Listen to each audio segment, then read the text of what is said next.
The most thrilling, spine-tingling series ever. From the pages of R.L. Stein's best-selling books, And the screams go on forever and ever.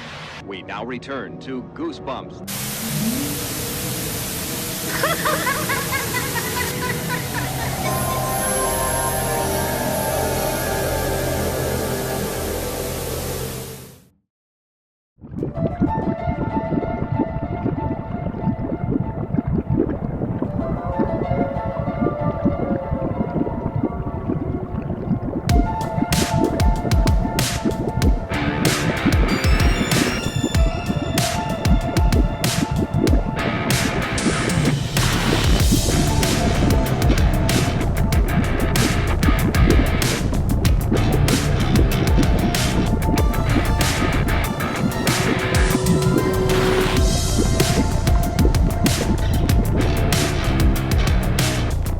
Greetings, Goosebumps fans, young and old, big and small, living dead and undead. Welcome back to the Goosebumps Crew Podcast. As always, I'm your host, Isaiah Vargas, and I'm joined by my good buddies, Bjorn Pelnick and Nick Shaw. We are the Goosebumps Crew, and we're back to talk some Goosebumps. If this is your first time joining us here on the Goosebumps Crew Podcast, I want to sincerely welcome you all. If you are or have ever been a fan of the Goosebumps series of books or the monster franchise that it spawned, then this podcast is going to be right up your alley, because as I always say, me, Bjorn, and Nick are some of the biggest Goosebumps nerds on the entire planet, and we can talk about Goosebumps for hours on end. So that's exactly what we do here on this podcast. So every week we have a brand new episode talking about everything Goosebumps, whether it be the books, TV shows, movies, video games, merchandise, whatever it is. If it has Goosebumps in the name, we're going to talk about it until our teeth rot out of our mouth. So with all that said, if you end up liking today's episode of the Goosebumps Crew, make sure you leave a like and comment. If you're watching us on YouTube, make sure you subscribe and hit the bell notification to get updates when new episodes come out, and of course watch our other episodes.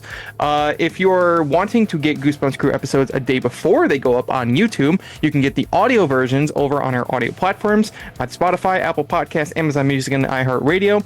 And of course, you can follow the Goosebumps Crew over on social media, Instagram, Twitter, TikTok, and Facebook. And you can follow Bjorn and Nick at Goosebumps Oxyfan and Sean, respectively, on their social medias and YouTubes. Check them out. All those links are in the description below, so check them out. Join the crew today. We thank you in advance for your support. Also joining us today is our good buddy Sid, aka Dr. Wolfula. How are you doing today, Sid? Doing great. How are you? I'm doing great, and we're glad that you can join us again. If you guys remember, Sid joined us the first time back in episode number 22 when we talked about children's horror anthologies, and we're back today with him, and we're going to be doing yet another top 10 list. Ooh, a top 10 list. And one thing that is absolutely necessary to a Goosebumps story is a fantastic ending. Every Goosebumps story has got to have that ending that just leaves everything off with a twist, a twist ending. What a twist, as Shyamalan would say it. So Goosebumps is famous for its twist endings, and I believe R.L. Stine himself even attributed a lot of that to the classic EC Comics, which also had a very similar style in its writing and ending with a very gruesome and gory twist. But Goosebumps obviously did the same thing, minus the gruesome and gory. It mostly led in the shocking and sometimes the very goofy. But we're not going to be talking about the books. We're actually going to be talking about, of course, the 90s TV series. Of course. I mean, we always talk about the 90s TV series, and it harnesses just as much of the charm of Goosebumps as the books do. And today we are going to count down our top 10 picks, each of us, for our favorite episode endings from the Goosebumps 90s TV series. Now, this doesn't necessarily reflect our thoughts on the entire episodes. Some of these on our list may not be our favorite episodes. They're just our favorite endings. And sometimes an ending can just really stick in your mind. So these are our top 10 picks. Oh, by the way, I should say, spoiler alert, for all these episodes that we're going to talk about today, you have been warned. Okay. For the love of God, it's been 30 years, okay? Yeah, most people live under rocks. Big rocks. If you haven't watched the Goosebumps 90s show, but you're watching this podcast, you know what's going on. You have issues. Let's be real here. Now, if you don't know, yeah, you got problems, and you need to go watch that first. It's our podcast. At that point, if you haven't watched the TV show, but you watch our podcast, we know you're just watching it because of us. Moving on to my number 10 to start things off, we have Welcome to Camp Nightmare. Now, of course, Welcome to Camp Nightmare is a classic episode, and it has probably one of the most well-known twist endings. So this whole episode is essentially, it's pretty grounded overall. It's mostly a psychological sort of story where the main character goes to this camp and he has all his friends with him, and one by one each of them start to have some sort of turmoil happen to him. One of them gets a snake bite, the other one gets hit in the head during a baseball game, two of them drown, and one by one they start to disappear, and our main character Billy is just like, what is going on? And nobody seems to like really understand. Like, he goes around being like, where is this guy? Like, where is he? He got bit by a snake. And they're like, there is no camper with that name. So he feels like he's going a little crazy. And it all culminates at the end where it seems like the boys' camp is going to go hunting for somebody who escaped from the girls' camp. And the usually jolly camp director, Uncle Al, is now acting like a fierce sort of general of sorts, like a boot camp sort of person. And he's like, we're going to hunt down this person from the girls' camp. We have these tranquilizer darts. And long story short, Billy stands off, shoots Uncle Al out of defense. But it turns out it was all a setup. It was all a government training lab. And everybody's okay. And this was all to test Billy's determination, his wit, and his survival skills. Because his parents are going on a trip. Now, this is not why this is one of my favorite endings of Goosebumps. It's because not only is all that true, but they're not even humans. They're aliens, and they're going to Earth. And that's why they needed to train Billy, because they're going to Earth. That is like Twilight Zone stuff right there. That's like something you'd see out of Rod Serling right there. So everything was okay, but they're also aliens and they're going to go to Earth. And that's why they had to train them in this horrifying situation, because what do they say? The aliens there are pretty dangerous and unpredictable. So, we're savages. Oh my God.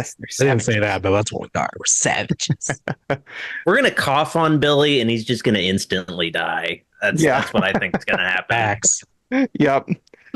I mean, it's just really funny that aliens apparently look and act exactly like us. So it's like they can go to Earth. They even have human names.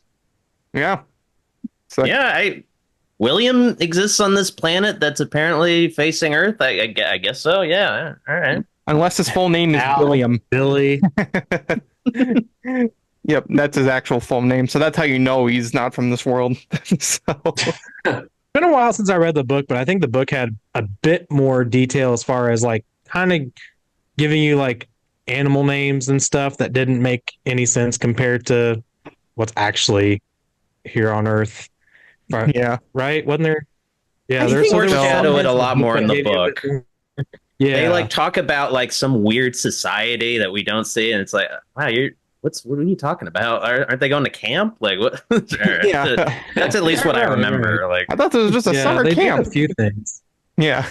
They did a few things in the book to at least foreshadow that this whole time, like setting up, oh, they were aliens and there were clues throughout.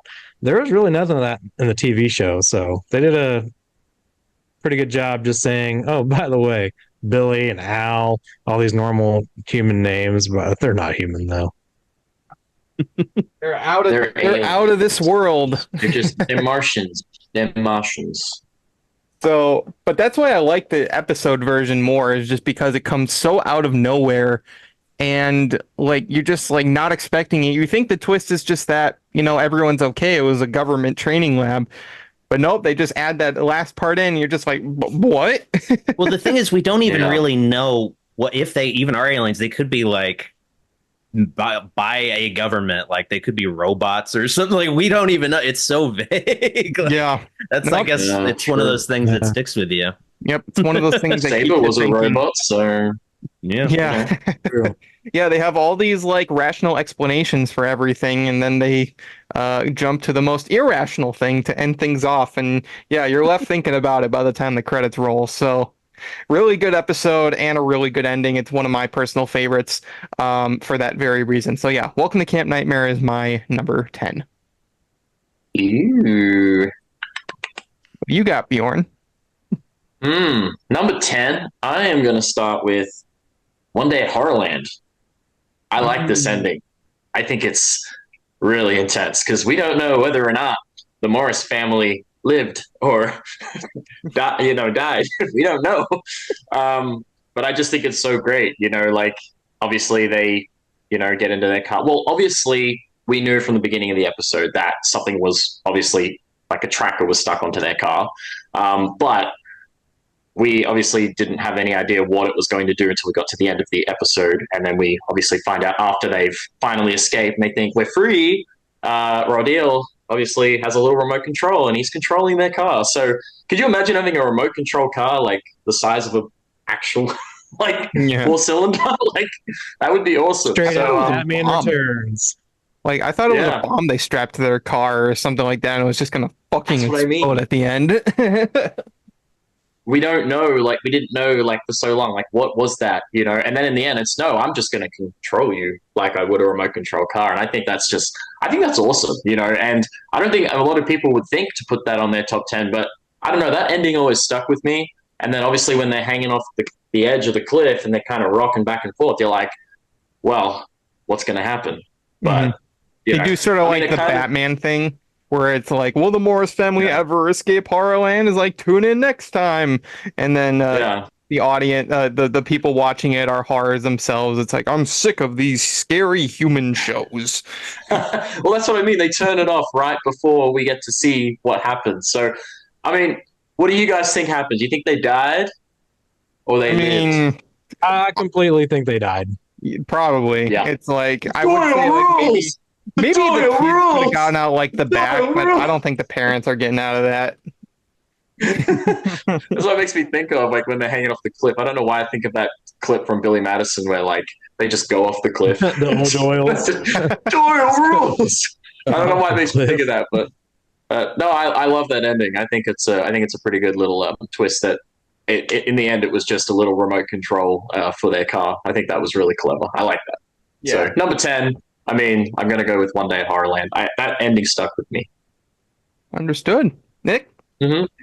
That's funny because that's my number 10. We already covered it. There's really not a whole lot to it. Yeah, so, I mean, that is another one that's very Twilight Zone-esque in its approach, I would personally say. Yeah.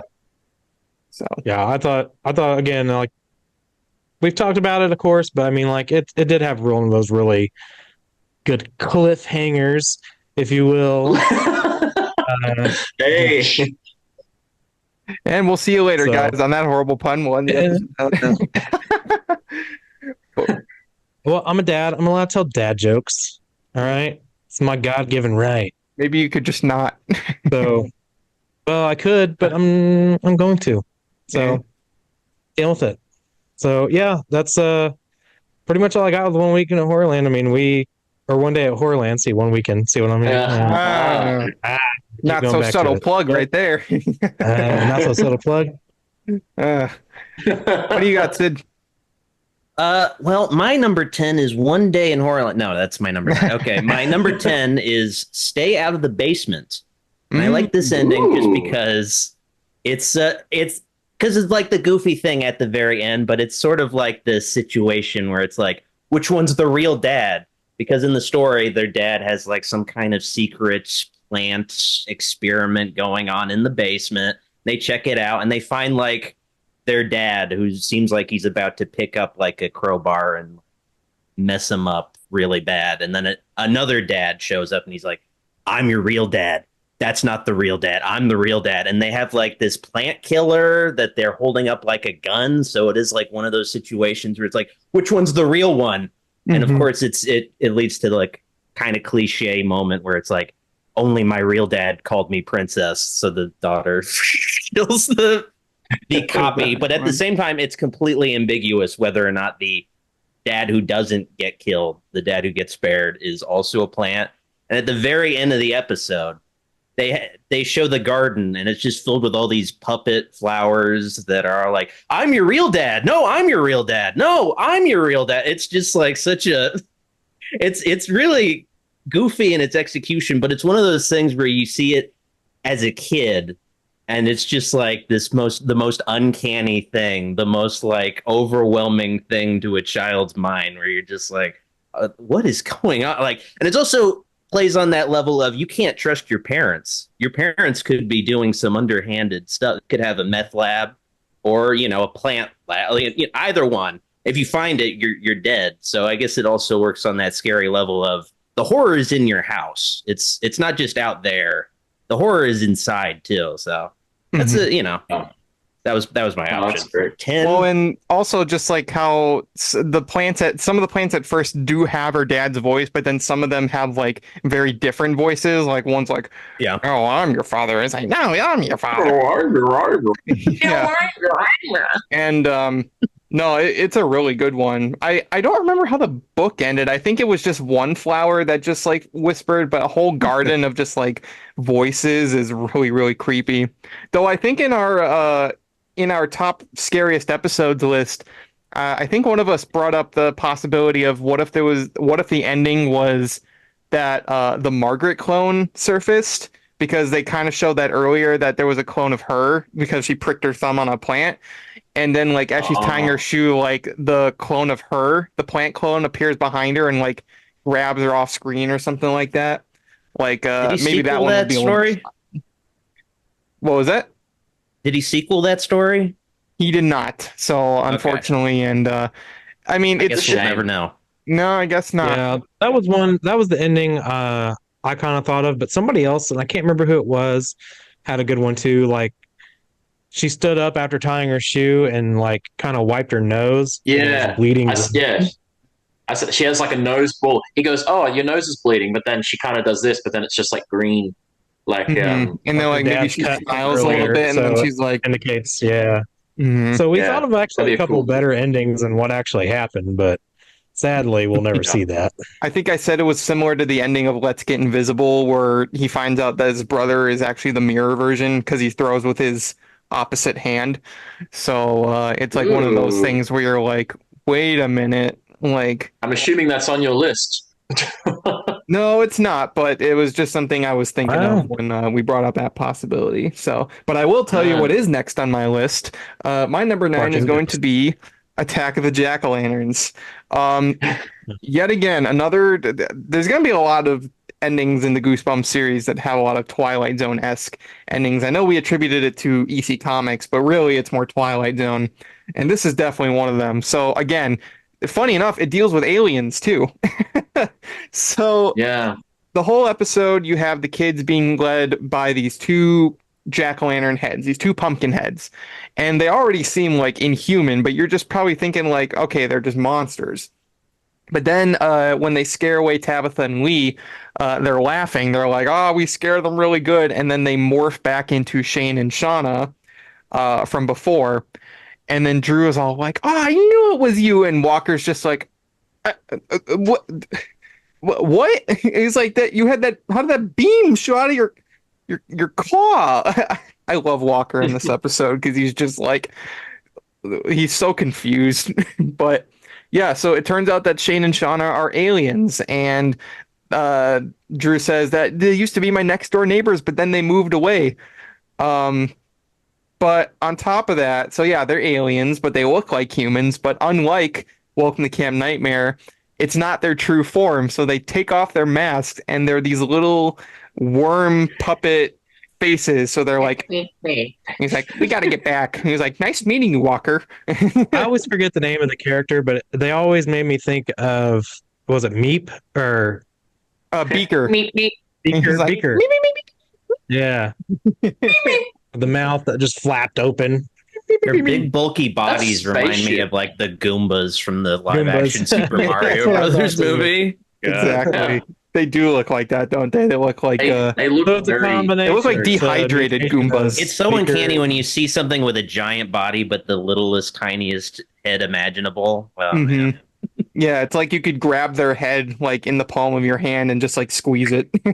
How do they even eat like a human? Do they just turn them into like a soup thing or something? Because like they had tiny little mouths. I'm like, how do they even like eat the? I assume because they can shapeshift with no problems. Maybe they just like shapeshift into a giant Jabba the Hutt or something. Maybe they're like jaw Just go- on hinges or something like that, and it's like a snake or something. Yeah, like it's that. like Snake. They just Oof. just unhinge Yeah. that meat flap right there, that beaker flap. Well, that's exactly Oh, why this good episode's dog, my good dog. favorite too. Oh, If it weren't for the fact that, they're aliens and then they look like that, you find out that the 4 missing people they keep talking about, they ate them. They ate all 4 of them. And they're like, oh, you better not fill up on all that candy because we'll be back next year. So it's like, they're like almost threatening them in a sense. They're just like, you better watch out because we'll be back and we eat humans. So, and then they get into Which, their let me big tell you, as a spaceship. fat kid, that was terrifying to hear them say. I was like, I'm already screwed, man. Mm-hmm. I was like, shit. Yeah. but you're my friend. You wouldn't eat me. You're my friend. Yeah, it was gonna be some friends you are. You're threatening to eat me next year. So yeah. She bragged about how Well, much she she gets loves to be Shane fat. Shauna too. Mm-hmm. Like she brags about it, and then just Yeah. like, oh yeah. And then they get into their big spaceship, and I swear it looks like a jack-o'-lantern. Like, did you guys ever think that too? Like, it almost looks like a jack-o'-lantern face. I don't know. I rewatched it. I guess I didn't notice the ship. It kind of just looked like Say. they just built a wall with a door on it. Yeah. Right It inside kinda it. But I guess I I was gonna just say, didn't I notice. didn't even notice that if they did. It was like with you on that ET one. style when they got inside the door and it closed. Yeah. Like literally like from ET. I was Yeah, like, more oh, yeah. heartwarming ending than ET. That's what Yeah. I was thinking too. Yeah, ET is hardcore shit. So Goosebumps definitely did that. Imagine if ET ended with ET being like, I might come back, and you guys are so screwed. You guys I ate like almost let 12 me people die. before we came here. Wasn't there a sequel to ET like Super 8 or something? Wasn't there like a prequel or sequel or Super in that same is not a- universe? is not a sequel to ET. not Super 8. Not But isn't there like a The movie ET that's like set in the same universe? or no, something? I swear there was. no. ET actually shows up in a cameo in Star Wars Episode 1. If you look Yeah, I was gonna in say- the Republic Senate, you could see a bunch of ETs hanging Right. out. Oh yeah. ET appears in a just few because movies. Lucas and Spielberg are friends, I think they do have a little crossover because in ET passed a kid who's dressed Yeah. as Yoda. In this movie as well, Which- Yeah. you've got ET, Supposedly. C-3PO, you've got the Ewoks, there's a scene in the Neverending Story where all the creatures walk in at the Ivory Tower, and you've got Mickey Mouse, you've got C-3PO, you've got ET, you've got all of them there. They all cameo in the Neverending Story because it's like Fantasia is like fantasy world. And even Gumby shows up there. I'm like, what? Because apparently Spielberg and a bunch of different people like helped with that film's editing, so they like added all the Oh characters. yes, in a there. crazy. I think the earliest Star Wars cameo actually was in Spielberg's Close Encounters of the Third Kind. Like they were making that movie before Star Wars even came out, and the effects guys snuck a little R2-D2 on the alien spaceship that's seen at the end of the movie. Really? Like, yeah. I never noticed that. Well, when are Something Shane I and love it. Shauna Something to going to check appear in into. Star Wars? Maybe in the next Star Wars show. They were on the Galactic Senate too. Yeah, just didn't see they were their- there. Yeah, we didn't Well, see the the Acolyte pod. was cancelled season 2, so let's contact Disney and be like, hey, we got a brilliant idea for a new Yeah. Star I was Wars like, show. you are not going to believe this. Hey, Goosebumps crossover. Goosebumps Disney, right? Disney's now on Goosebumps is now on Disney Plus. Disney's So now they, on they could Goosebumps. somehow, you know, They had some collaborate. Goosebumps attractions at Disney World back in the 90s when it was big. Mhm. Not anymore, though. Oh, It'd be Yeah. cool to see it come back. Yeah. Yeah, Disney had Yeah, even Disney just a did a few show things or with something. Goosebumps. They did the Hollywood Studios show, and they also were all the audiobooks for Goosebumps back then were through Walt Disney Records. So yeah, Walt Disney and Disney had a hand in some Goosebumps stuff. But yeah, let's get Shane and Shauna in in Star Wars. If they do episode 10, let's do that. Let's make the whole movie about them. Okay. Oh God. But for now, Attack of the Jack-O'-Lanterns. It's a great ending. It's a pretty dark ending, given the implications, but it's one of my personal favorites, and it makes my number 9. Definitely. For my number 9, I had Stay Out of the Basement. Yeah. You don't really know much what else to add to that other than I mean, we're going to have some crossover. Yeah, yeah. probably. No, for sure. You Just guys, because- you guys listed my number one already, so I'm equally screwed. So Oh, Martin Ghost. Okay. Going worms. no, I That think one Stay in the Basement's got a great twist ending. Go to sleep. It's like all I'll add is which flower was the real father? Yeah. We'll never know. If We'll any, never know which flower was the real Dr. Brewer in the end. So I don't know. It's just but yeah, number 9 is definitely Stay in the Basement. I mean, I'm trying to think of what they could have also made it, changed to be a different twist, but I just think it's the idea that like these flowers are talking to her. It's like it's literally something that you could just, you know what I mean? So she could literally quite easily kill her own father, like with just a single snap or step on. I just feel like, nope, I ain't dealing with that. Sorry. I like to think she went back in the house and grabbed the plant killer and just shut them all up right away. Yeah, it's just he's like, nope, I ain't dealing with that crap right now. I will add one thing. It's like, I don't know, maybe I'm just dumb, but when they do the whole standoff thing, what are you nodding your head for, Nick? What are you trying to say? I'm agreeing with you. Yeah. I'm just agreeing with you. That's all. They I don't know, the actual like human dad kind of didn't look like the dad to me in that moment. You know what I mean? Like, I don't know if it was just because he's not wearing glasses or anything, and it's just like the way that the scene is lit, but I don't know. I always thought that like they did look slightly different in some ways. It looked weird, yeah. He looked very strange. He looked like he had lipstick on or something. It was very strange. Yeah, there was like weird attention drawn to his lips for some reason. For me, I don't know what it was, but maybe it's a side effect of the plant stuff being done with him. I don't know. Collagen. Yeah, something like that. Nick, what do you got? All that stuff. Well, my number 9 is Perfect School.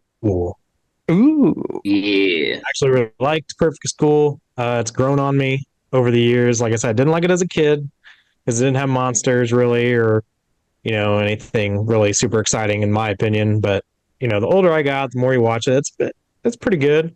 And the fact that the ending is you are certain like the main character is swapped out, but then it's like, no, he's acting right now, and he's actually going to go back into the school to try to free everyone.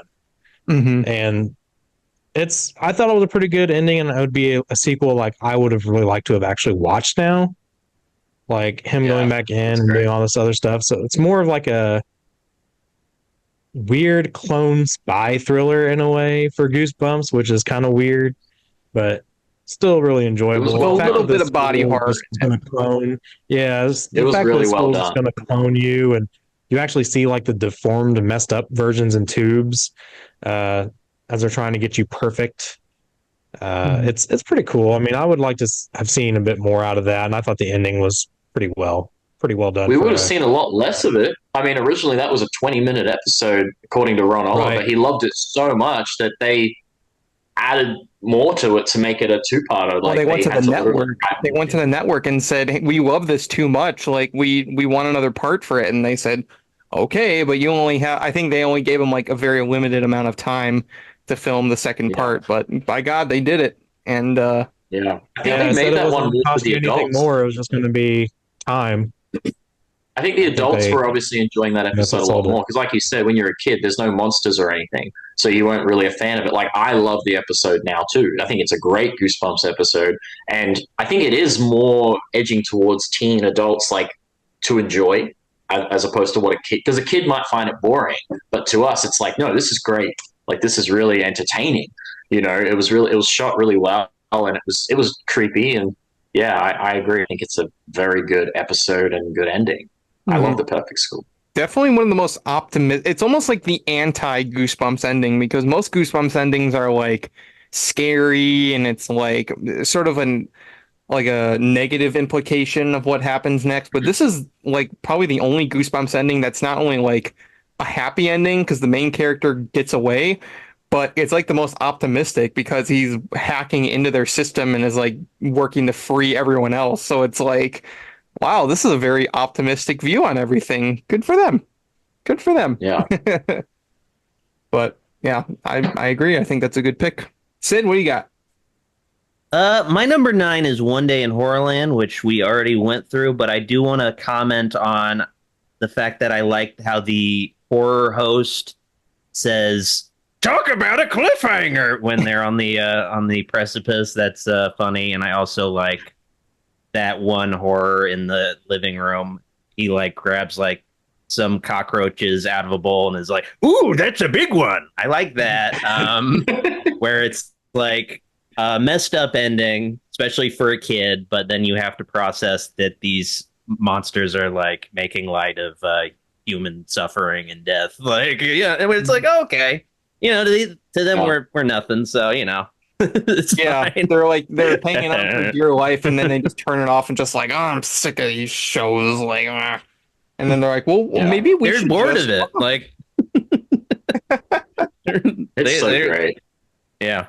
Yeah, I love it. Follow those two. They should make a book about those two horrors. Yeah, they have this set. Yeah, make a sitcom. Yeah, exactly. Well, isn't that episode just funny and like that? Not only that, but like all the different commercials they do. So there's like the children's toys like for horrors, and then the Monster Love album is like your heart is in my hand or something like that.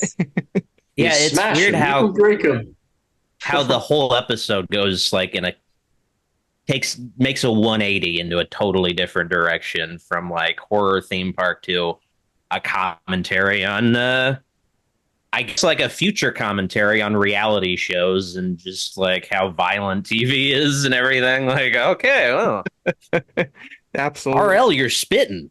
Yeah. Well, that's the thing. That's why part 2 is honestly more interesting, because it just goes into the comedy territory. It's like it is one of the funniest like episodes of the show, because you're just in this surreal situation. Like I'll never forget the makeup scene, and they're offering them like, here we got eyeball stew booger surprise, and they're just like, no thanks. So like, oh, suit yourself.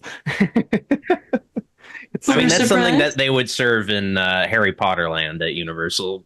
Yeah, they definitely would. I'll have that. That sounds really good. Yeah, in Harry Potter, it's okay, but in Goosebumps, it's nasty. God. Everything's pumpkin. You mentioned Harry Potter. Everything's pumpkin themed for some reason. Like pumpkin juice, pumpkin pasties. Like they really like pumpkin. Why don't they just They have cauldron cakes too. Mm-hmm. And butterbeer. I'm not a Harry Potter fan, but that's one thing I will absolutely say that I know much about is butterbeer because of Universal Studios. So yes, yeah, and it's delicious. Moving on to my number 8, I have The House of No Return. This is a classic ghost story and a classic ghost story ending. So a creepy ending. It is a very creepy ending. It is one of the most like horrifying endings of the Goosebumps TV show because of the implications of it. So these 3 kids are tormenting. They keep on bringing people to lock them in this haunted house that they're like, oh, you got to stay in here for this amount of time to prove that you're not chicken or something like that. And this one kid gets in there, but he sees like the actual ghosts. And you think that he's going to be like trapped in there. They're going to open it up and he'll be nowhere to be found. And he is.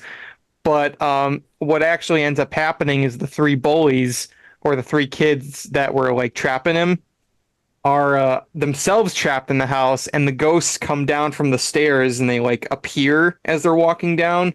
And it's really creepy. There's like thunder and lightning going on outside. And they come down and they're like, oh, we love children. Is like, we've always wanted to have our own children. And they're like, well, where did that other kid go? And they're like, oh, he made a bargain with us. He told us that instead of 1 kid, we could have 3. So we let him go. 3-for-1 deal. Mm-hmm. Yeah, a 3-for-1 deal. So he's like, we let him go and let you in. And they're like, now you're going to stay here forever. Oh, that's creepy. Yeah, no, I agree. That's a bloody terrifying ending. That's like a scary story to tell in the dark sort of ending right there. Just like you are trapped in this house forever. You will never get away with 2 ghosts. So yeah. And you just hear the screams in the background too. Like when it pans out to the house, you just hear the kids screaming and you're like, oh my God, like that's kind of traumatizing. Mm-hmm. No, they shouldn't have messed with the. You don't mess with the haunted houses, kids. Haunted house, No. you don't mess with it. You don't know what is inside. Haunted houses and Ouija boards. Leave them Yep. alone. And Luigi Yeah. boards.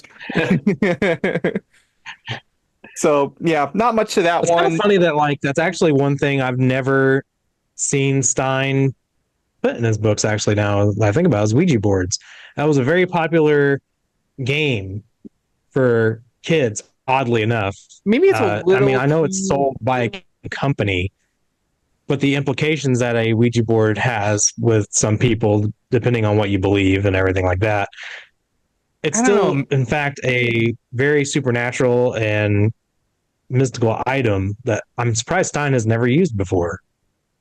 Maybe not in Goosebumps, Mm. but I feel like he had to have used it in like Fear Street or something like that, or maybe one of like his standalone books. He had to have used it Yeah, I at don't some know. point. But who knows? I always just equate the Ouija boards to like more like older horror. You know what I mean? I always kind of equate it to sort of like the more God, what's the word? Like sort of devilish sort of ghost sort of thing, like more satanic ghosts. But Most maybe people I'm do because most people believe that it summons like evil spirits rather yeah, like than demons, like that sort of thing. if you're trying to like contact the dead, you're just going to get a demon or something. Mhm. Movies play a big part in what make people believe certain things, though. When it comes to not only Ouija boards, but like sharks or certain other things in life that really is not true. But like arachnophobia with And spiders. ogres. My grandpa ogres, walked ogres, up to an spiders, ogre ogres. thinking he was Not Shrek, and now Yeah. and then he got clobbed in the head. Yeah, Damn you, DreamWorks. I know. Went up to Donkey, thought I was going to get some waffles. Yeah. Damn you, Just Mike laughed at me and Myers. kicked me. I didn't get no waffles. Not to be confused with Michael Myers. It's Mike Myers. That's I love that scene. So yeah, nothing much to my number 8, House of No Return. It's just a great ghost story ending, and it's It is. one that definitely will probably scare the shit out of your kids. So number 8. Yeah. Oh, well, I'm going to hit the nail on the head a little bit with my number 8 because mine is a literal twist ending, like an actual twist Okay. ending. Night Night of the Living Dummy 3. knew Trying to make that sound effect, it didn't work. Well, obviously, we know how that one ends with poor young Anakin Skywalker, who unfortunately Turn to the is dark side. turned into a Do a little bit ventriloquist dumb in dummy. the head, if you know what I mean. Yes. His head literally twists. So, being an actual twist ending. So, no, I think I like the idea of obviously, he's turned into a dummy. As we all know, that's what happens. That's what Slappy does. Turns him into a ventriloquist dummy, becomes one of his slaves. And then, obviously, at the end, when they finally defeat Slappy, they think everything goes back to normal. Little do they know, Zane is.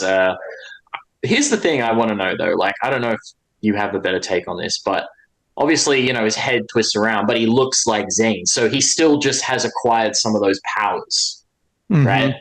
That were handed down from when he was turned into a dummy. So I always wondered that, like, he's obviously not a ventriloquist dummy anymore, but he still has, like, some kind of powers that He's gonna be a new Slappy has superhero. He's gonna be Dummy Man. Dummy Man. He's gonna be dummy, man. Well, also he talks really sinister, like when he says, "I'll be seeing you soon, cousins." It's like really like sort of foreboding in its like approach. So it's almost like, is he like evil? Is he like, I don't know? Is he just being weird? It's like maybe he's got a. I don't want to give too much away, but like in relation to another Slappy episode, is it like a part of Slappy is still present within him? Yeah. Like, makes you Did he think. enter him when Slappy was destroyed? Did he just go inside Zane? Here's what would have really like sold it for the audience was if they just put that little bit of hair there when he turned his head around. Nick, Yeah. just a tiny little bit of hair there. Then we go, that oh yeah, curl. we know exactly Yeah. what's happening. But and then I mean, R.L. Stein says it himself. That ending did have a good twist. So yeah, that one makes my number 8. I mean, it kind of hits the nail, It's right on the nose, that one. It's a tale that turns some heads. Yeah, literally. So it makes my number 8. But I don't think you give me crap for my dad joke earlier. I don't want to hear it. But R.L. Stein's fun when he does it. You're just annoying. I mean, I don't think it's good enough to make like my top 5 twist endings, but I like the episode is in my top 5. I love the episode, but in terms of the twist, it's in the top 10 though. It still makes the list. So number 8, that's for me. Yep. Mine is in the same vein, but just a different one. Bride of the Living Dummy. Because the whole, like what we were just actually talking about, the whole Slappy's evil spirit going into another body of sorts ends up going into Harrison. And it's not only changed his voice, but it changed his appearance to those big ass, weird ass eyes and the Jerry curl that he got up front, and now he's looking all slick and cool. And then I like how the voice actually changed from Harrison to Slappy, like as he's talking. So yeah, it really doesn't live here anymore. that appearance mixed with the voice of Slappy was just really kind of odd and off-putting. It was not what I expected, because when you watch the other Night of the Living Dummy episodes, you know exactly like where Slappy is. Like, in 2, Slappy's spirit kind of poofs away. But at least it's gone. Didn't go into anybody, whatever. Dennis is there, I guess, to protect from the evil Slappy spirit, whatever. Night of the Living Dummy 3 maybe went into Zane, but I just have a feeling like that was just like some residual magic that happened to Zane and why he's still able to do that. But it did sound a little sinister when he said what he said. But in Bride, it was very clear. Harrison, man, holy shit. He was the stuff of nightmares as for children back then. He was slappified. Like, if you're going to make like Night of the Living Dummy 3, but make a puppet version or a human version of Slappy in different parts and different scenes, just do what Bride did. Just throw in some big ass eyeballs on somebody and give them that Jerry curl look. That'd be more terrifying than an actual dummy chasing me around the house. Just saying. Yeah, I agree. That's me, Bride of the Living Dummy, number 8. Yep.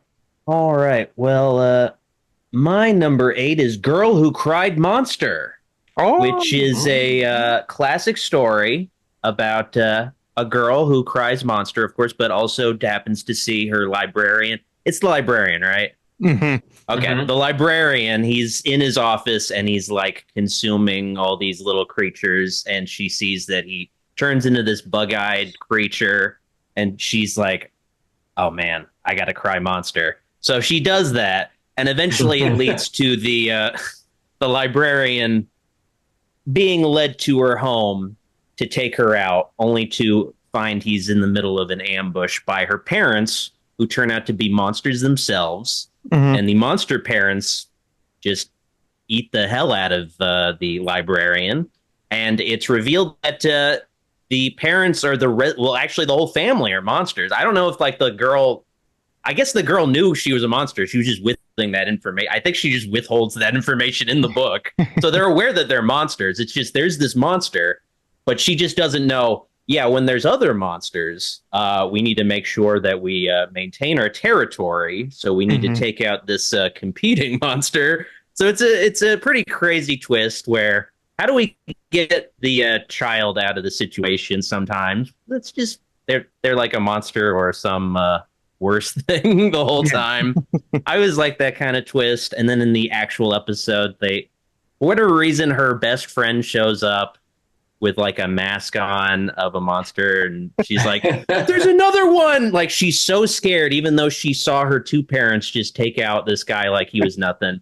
But then the kid takes off his mask and the parents are like, we were just having dinner. Yeah, we're about to have dessert. No, like, what's for dessert? Yeah, what the you real like setup? Cherry pie? Yeah, it's just that kid's definitely gonna die. He's definitely gonna die, like, for sure. Like, All right. But yeah, that's it's just a wild ending. Yeah, that's my number. Yeah, I agree. The biggest twist ending was when the kid took the mask off and it was actually a human. I think that was the biggest twist. What if he took his mask off and it was another monster underneath? Oh God. Yeah. It was Mortman again. He was like, that was just some straight stuff. You didn't eat me. Yeah. You just ate a random person. You didn't eat me, you ate your friend. Put your friend in a Mortman mask. What if the twist was that Mortman actually was a human and there was just a monster that looked like him and then they ate the wrong one? Oh my God. That would be messed up. That'd be sad. Poor Mortman. That's when you see, the real Mortman watching from the window as the other one just got eaten. It's like, oh, that could have been awkward.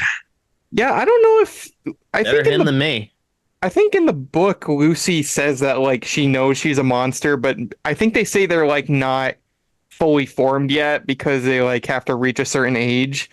Get your training phase. That explains that why she couldn't do the same thing. But the parents are also just terrifying at the end. I didn't even comment on that. Like we do see their monster form, but just them with fangs is just so horrifying, especially when they get close up. I'm sorry, I just had that in my mind just now, and I was. No, you're absolutely right. Well, after they finish really spooky. And because you don't see their full form, you can tell they're like almost snake reptile people. They're like cobra people or something like that. Yeah. Yeah, but it's obscured sort of like by how the camera is shot and the filter they put over it, so it's a little more. I think it's kind of maybe the toned down, the terrifying nature of it all. But afterwards, they're like wiping their face, but they still have like the fangs, and then their eyes are like really wide, like they're just like, you can never tell anyone that we are monsters, and then they're being like they're just kind of be like, man, yeah, it's a good one. That's like you ask anybody about a Goosebumps ending, that's probably going to be the one that they bring up. That's classic right there. So I totally agree with that pick. Classic ending, yeah. Mm-hmm. My number 7 is going to be Piano Lessons Can Be Murder. And I put this one on here because it scared the daylights out of me as a kid. That ghost is freaky. Freaky ghost. Mm-hmm. And especially, so one thing after another. Mr. Toggle, oh, not Mr. Toggle, Dr. Shriek just loses his mind and he wants Jerry's hand. So now he's chasing him through the basement, being like, beautiful hands, beautiful hands. Then it turns out he's a robot controlled by Mr. Toggle. But then it turns out that Mr. Toggle's the one that actually wants Jerry's hands, and he's like, to make beautiful music. He's like, hands are too hard to make, too many working parts. He sold that so good too. Like when he's holding onto his hands, he's like, they're exquisite. Like he was like, people don't ever talk about that guy's performance, man. It is so good. Like both of them, Dr. Shriek and Mr. Toggle, they're both they played crazy really well. Like when they went nuts, they went freaking nuts. And then you have the hall of pianos with all the disembodied hands playing on them. And then the ghost that was appearing through the episode shows up, and it turns out that she was Mr. Toggle's piano teacher, and she just ridicules him and is like, you would have learned all your lessons if you practice. And he's like, I did. I practice every day. And then she just, this is where it got really scary for me, because she's like, Jerry's just on the floor. He's just like, what the hell is going on in front of me? He like accidentally touches Dr. Shriek and he's like, but she's like, it's time for your lesson. And she just backs him into the dark, and Jerry runs out to his parents' car, and there's like sheets flying out of the door. The camera's going nuts. And then all of a sudden the ghost comes out from the door, and it's just like nightmares up close. That gave me nightmares. When it's right in front of the camera. Yeah. Like that gave me actual nightmares when I was a kid. Horrifying. I hated it. And then Jerry's telling the girl, he's like, the therapist says my parents will be okay if they just talk about it. He says, I'm just glad my house is ghost free. And then you see that the school is like really run down, and inside is just the ghost like pacing back and forth, and Mr. Toggle is just practicing on the piano, and that's how it ends. And it's like, how much longer? He's like, till eternity, you lazy Yeah, boy. forever. Ooh, Literally forever. it's creepy. That is a creepy, creepy episode. Underrated episode by far. Wow. Piano forever. I love it. It's in my top 10 episodes of all time. It's so good. And I mean, what can you expect less? I mean, it's season one, and season one was where they really tried to make the show more scary, and and I'm so glad that episode. Could you imagine if that episode had been made later, like maybe season 2, 3? I feel like it wouldn't have been as good somehow. I think it was meant to be in season one. It wouldn't and have when been. they had that balance a bit more creepy. Season So, one was way more focused on the creepy aspects. Like it really let things like play out. So it really stuck the landing on a lot of those scares because it had time to build it up. Season two went a little crazier. There wasn't as much time to breathe in some parts. There's But a that couple episodes in season 2 that were creepy. Like Welcome to Dead House is easily like probably the scariest season 2 episode. And then like Haunted Mask 2, I would say was creepy as well. Like there was a few in season 2, but not many. There was only a handful of genuinely creepy episodes. But yeah. I think Piano Lessons is maybe not the scariest episode per se, but it's definitely the creepiest, and I think it's one of the best endings of the entire show. So it makes my number 7, Piano Lessons. Yeah, I think so. It's fantastic. Well, my number 7 is Perfect School. We've already covered that one. I love this episode so much, and not just like the story and the way it's shot and like the twist ending, obviously, because that's what we're talking about. But I love the actors too. I think they all play their part really well. I think the principal, the dean, or whoever you want to call him, like I think he's actually quite creepy in a sense too. But yeah, no, I think this had a really great ending.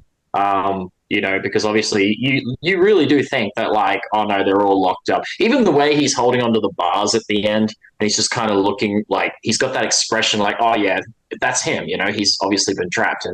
But then obviously right at the end, when obviously his brother walks into the bedroom and he's got the chair glued to his ass, and he's just like, oh, and he's just like, who would do something like that on purpose? Must have been and they're like, wait a minute, it's him. He got out. Like at that moment that no, he got out. And he like puts it in his little drawer like the super glue. And you're like, yep, okay. So I like that. I think it's a really good twist ending. Really, it is. It's fantastic, honestly. Perfect School, number 7, definitely. Yep. Nick. Headless Ghost is my number 7. While I actually really do enjoy the episode, I don't know exactly where it would rank for me, but at least on endings, it's definitely number 7. Because like we talked about in a previous episode, I really enjoy that sea captain just at the very end with the people trying to like sell that house. But as he looks around before he closes that door, he looks right at you, knowing very well he's breaking the fourth wall. But this isn't Deadpool, folks. This is Goosebumps. So he's looking right at you. Kind of smiles and then goes inside and closes the door, and then that's when the door knocker kind of like the eyes light up and stuff, and they're just like, damn.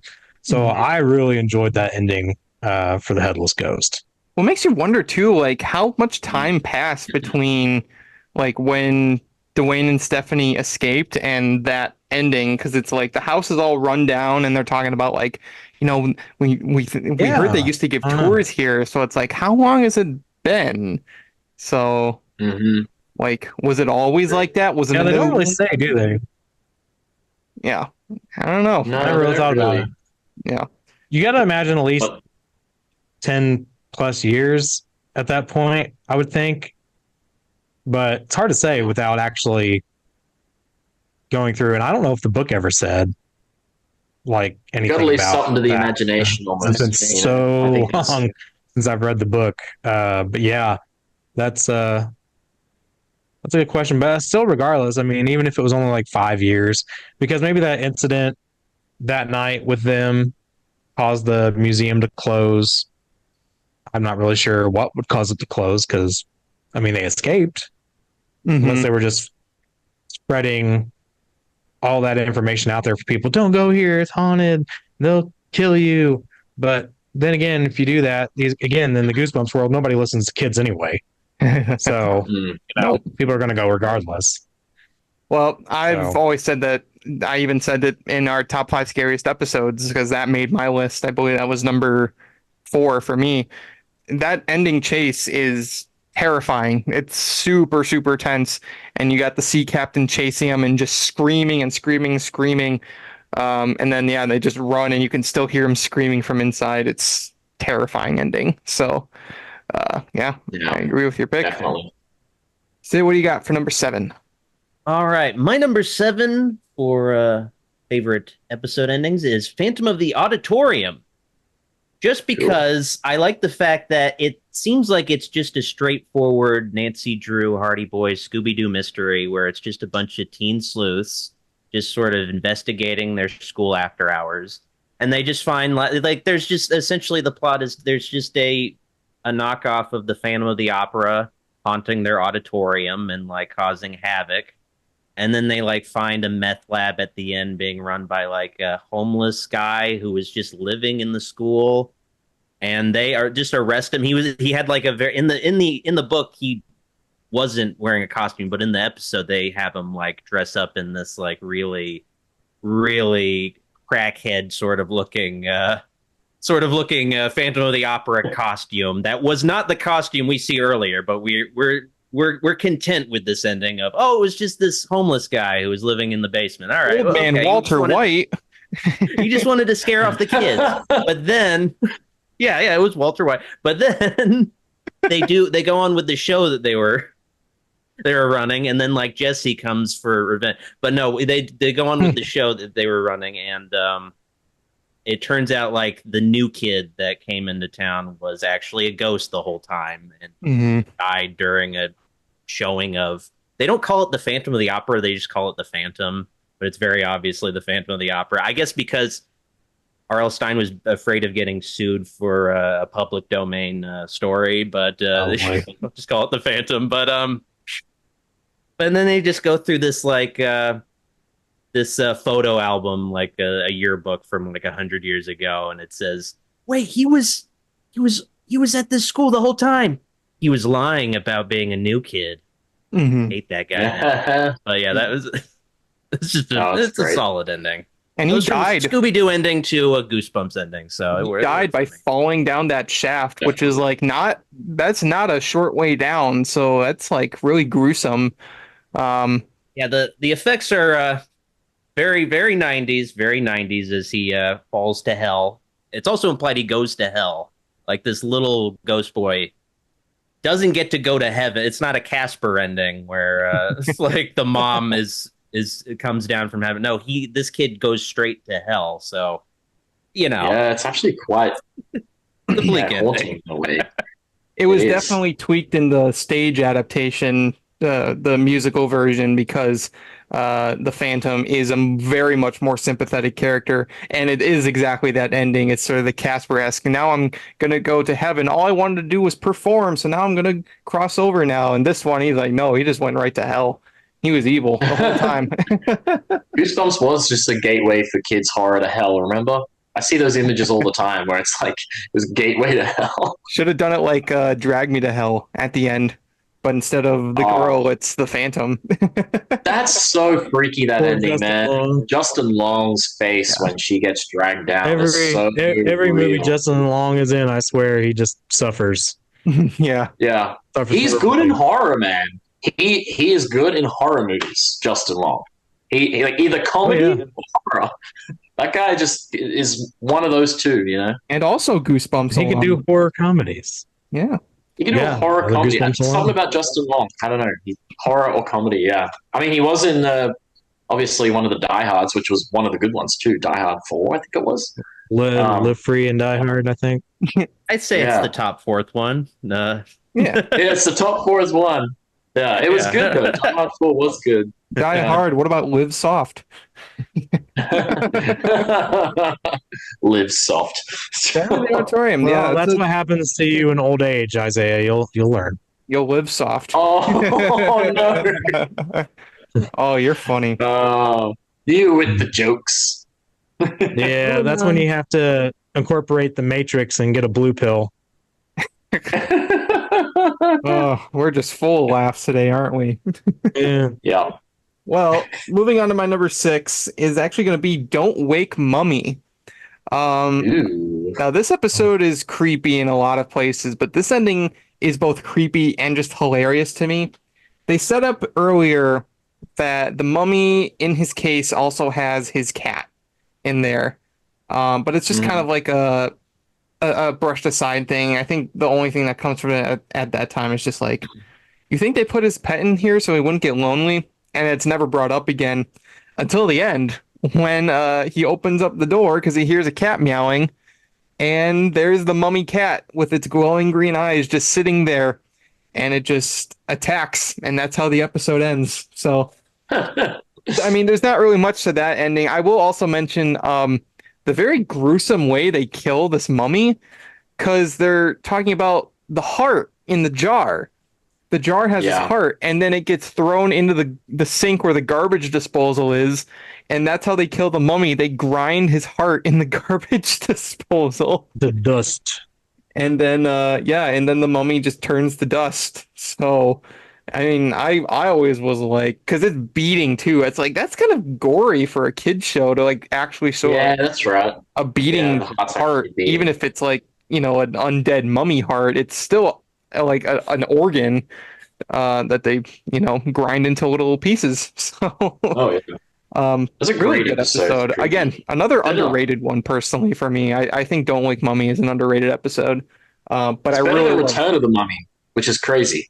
Like, how is Don't Wake the Mummy creepier and like more put together than Return of the Mummy? You would I think, think it just and that goes was back- like shot on a set with like they were actually in Egypt. It's like, what the hell? I think Like, it goes back to what we were talking about with Stay Out of the Basement. I think it was what you brought up, Sid. It's just like the idea of the horror being in your house, your domain. A mummy being in your basement, and I talked about this again in our top 5 scariest episodes. That shot where the mom's about to go downstairs, and then it cuts to the shot of the stairs with the mummy coming up them, like Creepy. is haunting. And he's just like moaning as he like crawls up. That's like horrifying to have something like that. Even if it wasn't going to come alive, is like, why do you want an undead, like a dead rotting corpse in your basement? Like, get it. even rid just of the it. shot where they open the coffin and just his face looks freaky. Just when he's just laying there. Makes me like, think Dahmer. Yeah. Oh, Just some God. meat. Yeah. What does that Dahmer. Did smell? Dahmer keep Just mummies some in his bad- basement? I just had some meat go bad. Yet again, So- ladies and gentlemen, I don't know how we went from Goosebumps to Jeffrey Dahmer. So, Isn't he Hey, one of the Does books that though? stink- you talking yeah, about that Jeffrey stinky Dahmer mummy lives in my the basement. That's one of the That that's the stinky mummy unreleased in the 63rd book. basement. All right, well, I'll So say we my were number talking 6 about- so we can keep moving Just there. telling the neighbor. Yeah, Don't Wake Mummy. That's my number 6. I just got to say that mummy cat is awesome, and I love that. I just love either endings that just floor you with how crazy they are, or just having an undead ghoul just pop up and just attack the viewer at the very last minute. Seem to be my favorite endings. So yeah, Don't Wake Mummy is my number 6.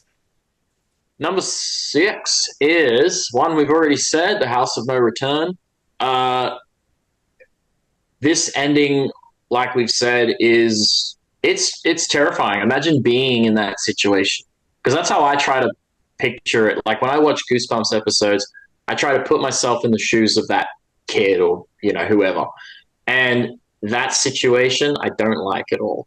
Like knowing I'm going to be trapped in this place, like this house forever, this creepy abandoned house with these two ghosts. You know what I mean? And what's to say they knock that house down? Well, here's the thing: what happens to those kids at the end? Because obviously we don't know exactly what happens, other than the fact they're just going to be trapped forever. But I guess it's leaving it up to the imagination up to that point.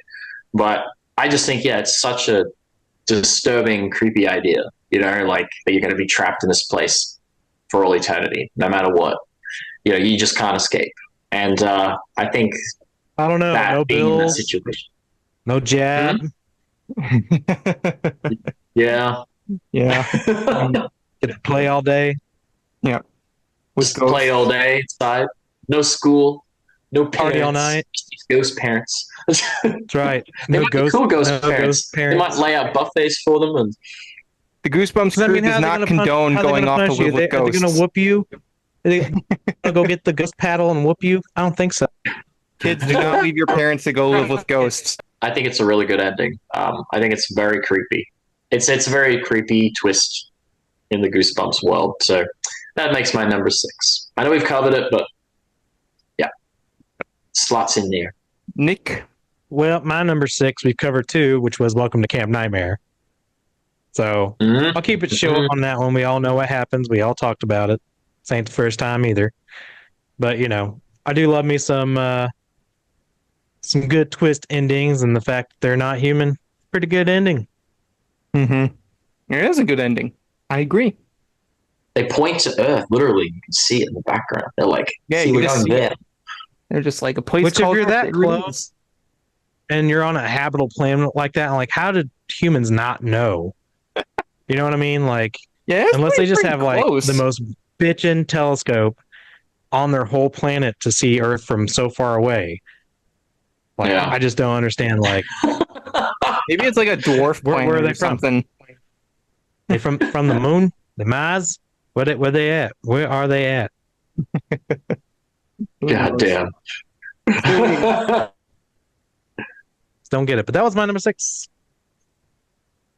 All right, my number 6, Haunted Mask 1, which of course featured a bunch of, of course, the story we all know. It's the first friggin' episode, of course. So you have Carly Beth at the end. She's trying to dispose of the haunted mask that is venoming her, I guess, sort of turning her into a monster. And unbeknownst to her, these other masks they want to be with Carly Beth forever. So she's chased by these various ghostly masks, and it's a really creepy visual just seeing these just disembodied masks approaching you in the middle of the night as a kid. But she gets out of that situation okay, and she goes home, and she ends up sort of confronted by her little brother saying, "Carly Beth, why are you still wearing that mask?" It's like, oh, and she looks in the mirror and she's fine. But then she discovers when she's looking away, her brother has put on the mask, and it's like, whoa, uh-oh, he is screwed. He is totally screwed. They're not going to do a sequel story where it turns out he just takes it off. No, he's the new host.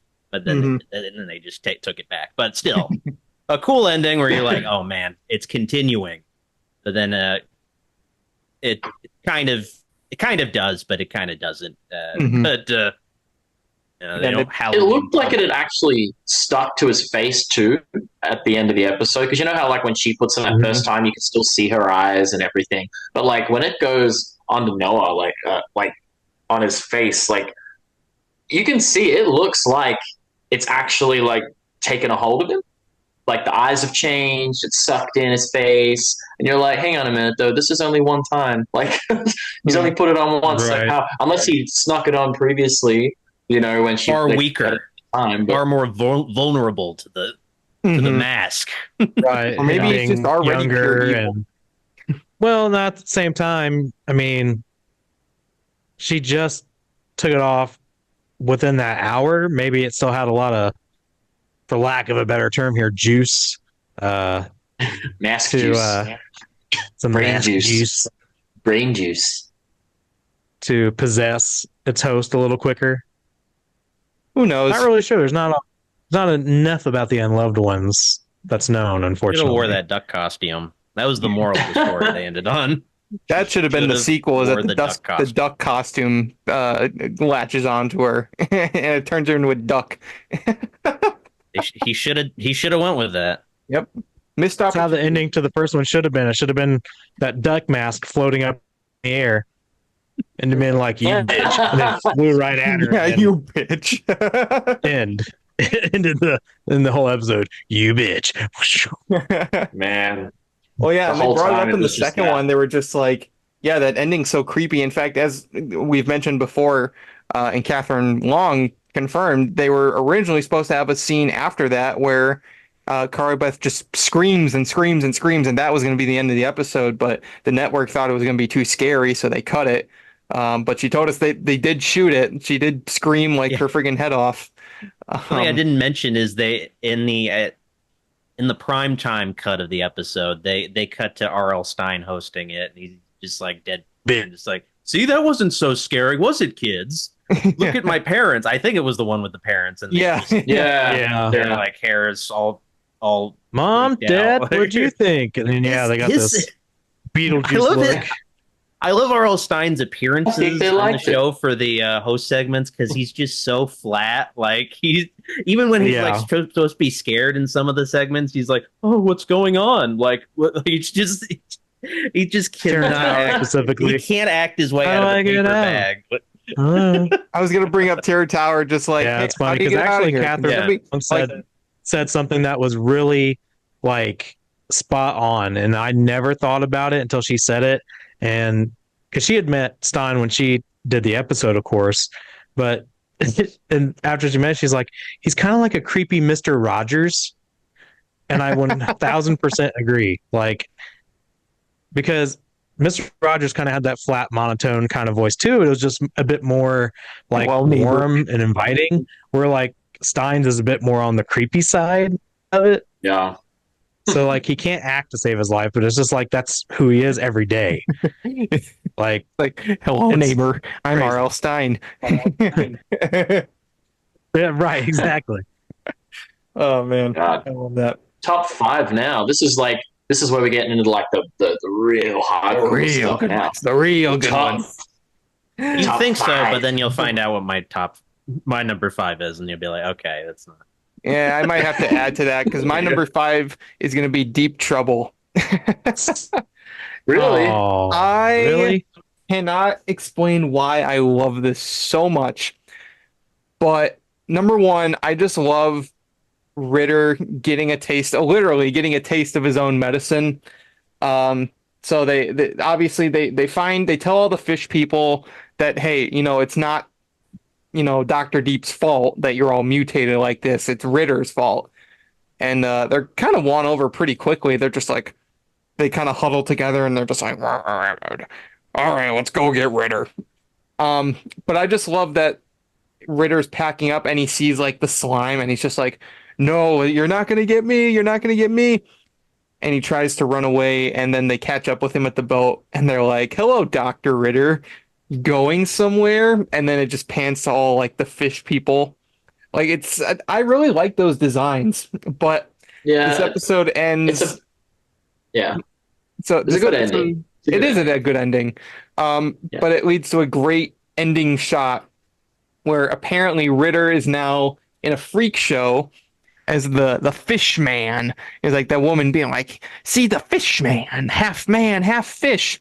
And everyone's in there, they're just like, that looks so fake. But then you see it and it's just Ritter and he's in this big tank and he's got like gills on his face. You're just like, and I don't know why. I love it. Not as fake as that giant chameleon. Oh my God. Yeah, I don't know. It's just that episode has such a great. Again, I mentioned this when we ranked the 2-parter episodes, but I like Deep Trouble because of how much of a 50s B movie it feels like. In the effects and the sort of like just the execution of all the different monsters and the giant animals. It just has that 50s movie sort of vibe, and that's definitely present in the very ending too. So not much to say there. I just really like it, and it gets a laugh out of me every time. So my number 5 is Deep Trouble. Well, my number 5 is going to be just an answer because we've covered it multiple times already. So we'll just say it and then move on. We'll just say it and move on. Welcome to Camp Nightmare, my favorite Goosebumps episode of all time. And as an ending, it's number 5. So moving on, Nick, we have covered that one. Well and truly. That's fair. Yep. That's fair. this is where it started to get tough because as we're doing this, I was like, man, that's a good ending. That's a good ending. That's a good ending. It's like, but do you think they're scary endings? That's another thing too. Trying to factor in here. So when it came down to it, I had to put The Haunted Mask 2 at number 5 because it's a good ending. Could be considered scary to some, but I actually really enjoy the ending. So the fact that you get that really, I guess, like the really nice cathartic scene of them burning the masks in the fire, which saddened me as a kid, saddens me to this day. Seeing those masks get set on fire, it's like, oh my god, why? Even though it was bad CG. And then it's like, okay, they're now to the point where they feel like, I guess, adults and they can move on from trick-or-treating and too old for Halloween, quote unquote, which is a bunch of bullshit. You're never too old for Halloween. Don't listen to them, kids. If you're 90 years old and you're in a costume, you come to my door and say trick-or-treat, you're getting candy. So when the fact that the dog takes the haunted mask and then takes it outside and buries it, but it's still alive, it's still moving, it's like there's still hope. The old man mask is done, apparently. I don't know why that one's so strong compared to the other unloved ones, though. But it survived fire, and it survived the dog, basically taking it like a chew toy and then burying it. So, but kudos to the mask. Haunted Mask 3, baby. We're going to get Haunted Mask 3. Hey, if only, I like the premise that Catherine threw out there, about her coming back. And then as Carly Beth, but then like it's about her daughter and the mask coming back, trying now to take over her daughter. And I'm all for that story. Well, this time it could be different. It could be Carly Beth is the mom, but it's her son. It's a boy instead of a girl, so we can flip genders. So now it's actually a. Yeah. But hey, she said she's down to do it. So if for whatever reason they ever decided to do Haunted Mask 3, well, she's available. So if you're watching this Disney Plus, which I highly doubt, Catherine Long said she'd come back. Let's do this. Yeah. So what do you got for number 5? So. My number 5 is Click, the classic Adam Sandler comedy, but no, the Goosebumps story of the same name that Adam Sandler watched and was like, let's make a movie based totally on ripped that off. But essentially. Essentially, the kid has this remote that gives him godlike powers, and he begins to abuse it. And he eventually is like told by the entity that has provided him with this remote that the continued abuse of this remote will come with consequences. He's told this over like the phone. Back when I guess a public school could have like a payphone in the hallways. That's definitely a dated aspect of the episode, but.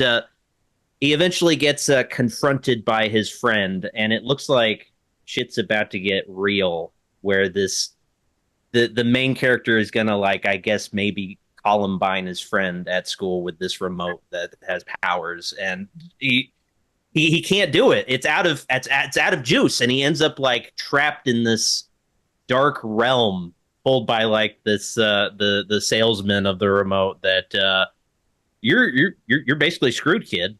There's nothing we can do. You're trapped here. And he's just like, I just need some batteries. And he just fades into nothingness. He's gonna. I don't even know what happens to you when you're trapped in a void like that. Do you just starve to death? Are you immortal and you're just trapped for all existence? It's just kind of up in the air. It's or imagine you're immortal, but you're still hungry. So you go in eternity hungry, but you can't die. Oh, you're just malnourished. Oh, that's a great ending. That's a good twist ending. I didn't even think about that one. Because and even when when he walks away after he's been trapped in the void and he says, "Oh, I hope you enjoyed the Verone XG, da da da." He kind of pixelates as he disappears. And I'm like, and then when he says, "I just need some batteries," you're like, "Oh man, this kid's just gonna become a skeleton. He's gonna die here." I think that's actually a fucking. They could have waited 2 weeks later, and you just see a floating skeleton. Yeah. They should have had a scene like that in the Adam Sandler movie. Yeah. All right. That totally ripped. Would have been a much more touching ending. Ask Adam Sandler. Actually, I want to bring up briefly the Adam Sandler Click ending, where it's just a dream, and he wakes up in the Bed Bath and Beyond, and he's just told by Christopher Walken, it was nothing. He just learns to not like it's such a cop out ending. He just learns, I need to like just appreciate the now instead of like trying to fast forward life. Yeah, try not to pause. It's making the rounds again. That movie is making the rounds again because like when it came out, not many people really liked it. Oddly, when Click came out, but I mean, for some reason, in the last I 2 saw years, some people say it rounds. was like, this is better than some of his other recent movies when it came out. It made me cry. That's one thing that movie did do. It made me cry. Stand by it's like a stupid comedy at many points, especially the first half. But when it gets to the second half, it does start to shift a little bit. So I'd say it's sort of it tugs on your heartstrings for sure, in an effective way. Yeah. The freaking scene with Henry Winkler, like when he's trying to do the coin trick and he turned. Wow, that is soul crushing. That's right the there. scene I cried. I that acting was 10 out of 10, man. Like 11 out of 10. Sorry.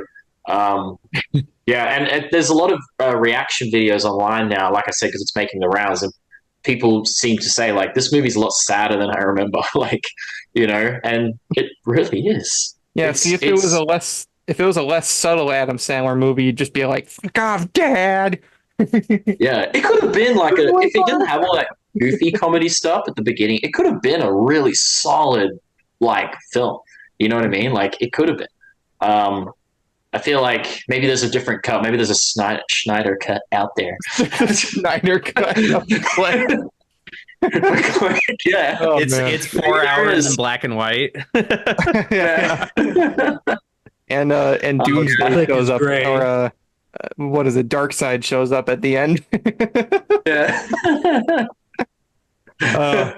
Moving on to my number 4 is going to be It Came From Beneath the Sink. Totally out of nowhere. I didn't think about that one. But it is foreshadowed. So they defeat the sponge. They find out that its power is weakened by being really nice. So they just kind of tell a bunch of compliments to it, and it just shrinks. And then Cat must be the same species as Pennywise. Yeah. So except this one doesn't turn into like a pancake head and have like it's like a little pancake head, deformed fetus. Yeah. So Cat ends up keeping it as like a pet, and she puts like little headphones on it, and I swear the thing starts like doing a little dance when it hears the music. It's like, that's kind of funny. But their dog comes back because the dog disappeared for a while because of the sponge. And it comes back and they're all happy. And then she's like, well, what do you got there? And she looks at it as like a potato and then teeth, mouthful of teeth. And she just screams. It is like, I'm telling you, one of the best screams in the Goosebumps TV show is that very moment right there. Because it's just like, maybe they repurposed the Catherine Long scream. Who knows? But that was blood curdling right there. But they even foreshadow it at the start, or like when they're looking to find out what the sponge is. It's a gruel. I don't remember what they called it, but there's like, at least you didn't find the this thing. It's like a little vampire potato, and it's like really, really deadly.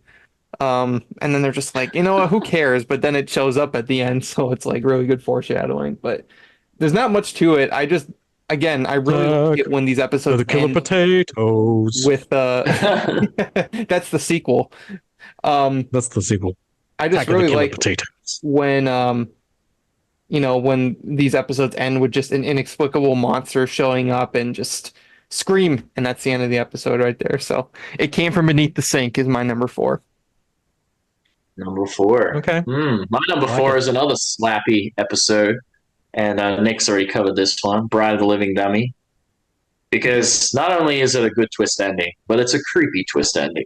Because it looks, like we've mentioned actually in previous videos in the past, anytime they did something in Goosebumps where it looked otherworldly, like it didn't look right, it looked odd, like out of place, it makes it scarier.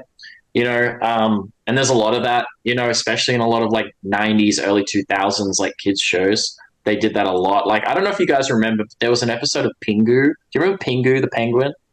Yes. There was an episode that got banned, and it was a giant walrus. And it was so creepy.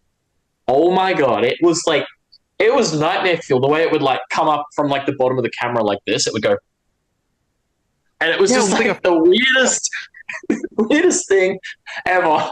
And I remember, I think I saw that on TV when I was a kid, so I must have seen the one and only time they aired it, because it was traumatizing. And then same like Courage the Cowardly Dog, King Ramsay, he looks out of place and awkward.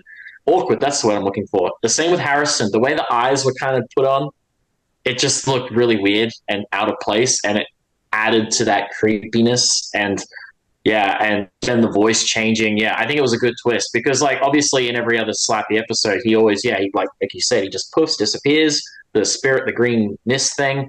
But in this one, it's like, no, he actually latched onto Harrison.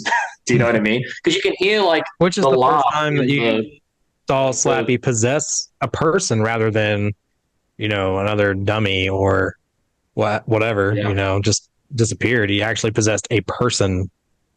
Yeah. Oh, 100%. And like, when they say, oh, just wait there, he's like, where am I going to go? And you can hear where the kind of like, I don't even know what you call that, but it's like the little air vent. The air vent. You can hear Slappy faintly laughing in the background, like through the air vent. So, he's like the spirit's coming. But it's very subtle. So if you don't catch that, then you get that twist ending and you're like, oh, holy crap. So yeah, Bride makes number 4 on my list. Nice. Nick? Getting. Mine is Isaiah Sher's Cuckoo Clock Doom. Doom. Yeah, I got that too. Because it was really intense all the way through the end, and then when he finally gets that turn and gets back to basically his original age in the start of the episode, come to find out his sister, Tara the Terrible, is no longer around, and it's just like, holy crap! Like he just straight up like time abortioned his sister, and the fact that you don't really know if he goes back, fixes that, brings her back, or just leaves her out of existence. It's kind of awesome but terrifying at the same time. But for me, I thought it was awesome because she was annoying. Now the actress, the little girl, she did a great job. Don't get me wrong, because I was so happy the fact that he just did a time abortion on her and basically said, nah, bro, I'm not going back and getting her, or at least not anytime soon. We ain't fixing this. I think I just corrected, something in history that I might get thanks for later if anybody even knew besides myself. So just could have been next Hitler or something. I don't know. If we do a ranking of the top 10 most satisfying endings, that is like number 1. That's for every Goosebumps fan in the world. Number 1. Like, what is more satisfying of an ending than that? Like, because you're just like, thank God that horrible, evil. Like her name's terrible. Like Tara the Terrible. Like, because she is Tara the Terrible. She's horrible. She was awful, man. I mean, that's kudos to like kid actors who can do that, though. It always makes me think of the kid who played Joffrey in Game of Thrones. Oh my gosh, like that, he did a phenomenal job. So much so where he was getting like hate mail and like death threats and stuff. I mean, he's just an actor. He's a kid actor, but he was that good to where people hated the shit out of him. Umbridge and Harry Potter. Tara's not quite that level, but Tara's there. I fucking hated that kid. I was glad she got time aborted. It's characters that you love to hate. And you got like Umbridge and Harry Potter. That was the same thing. Yeah. Umbridge was like, everyone hated her so much, but she played it so well. Do you know what I mean? So you can't really hate the actress or actor. It's just they're doing their part. No, they did such a great job. I hated their character so much that's what they needed to get out of you. That's the emotion they needed to invoke out of you, and they sure as hell did. So kudos to those actors who do that. Fantastic job with that. So what do you got for your number 4? My number 4 is Shocker on Shock Street. And of course, it's another amusement park centric episode, like One Weekend at Horrorland, or One Day at Horrorland. Sorry. Got to me too. But yeah, essentially, you know, the whole episode is about these two kids getting terrorized at their father's amusement park attraction that he's developing. And eventually they get so terrified that they seem to just kind of shut down because they're, of course, animatronic robots that apparently have memories that are programmed in them, personalities. They're like, I guess, testing out the amusement park because I guess that's just a lot cheaper than getting just a real person to test out the theme park attractions.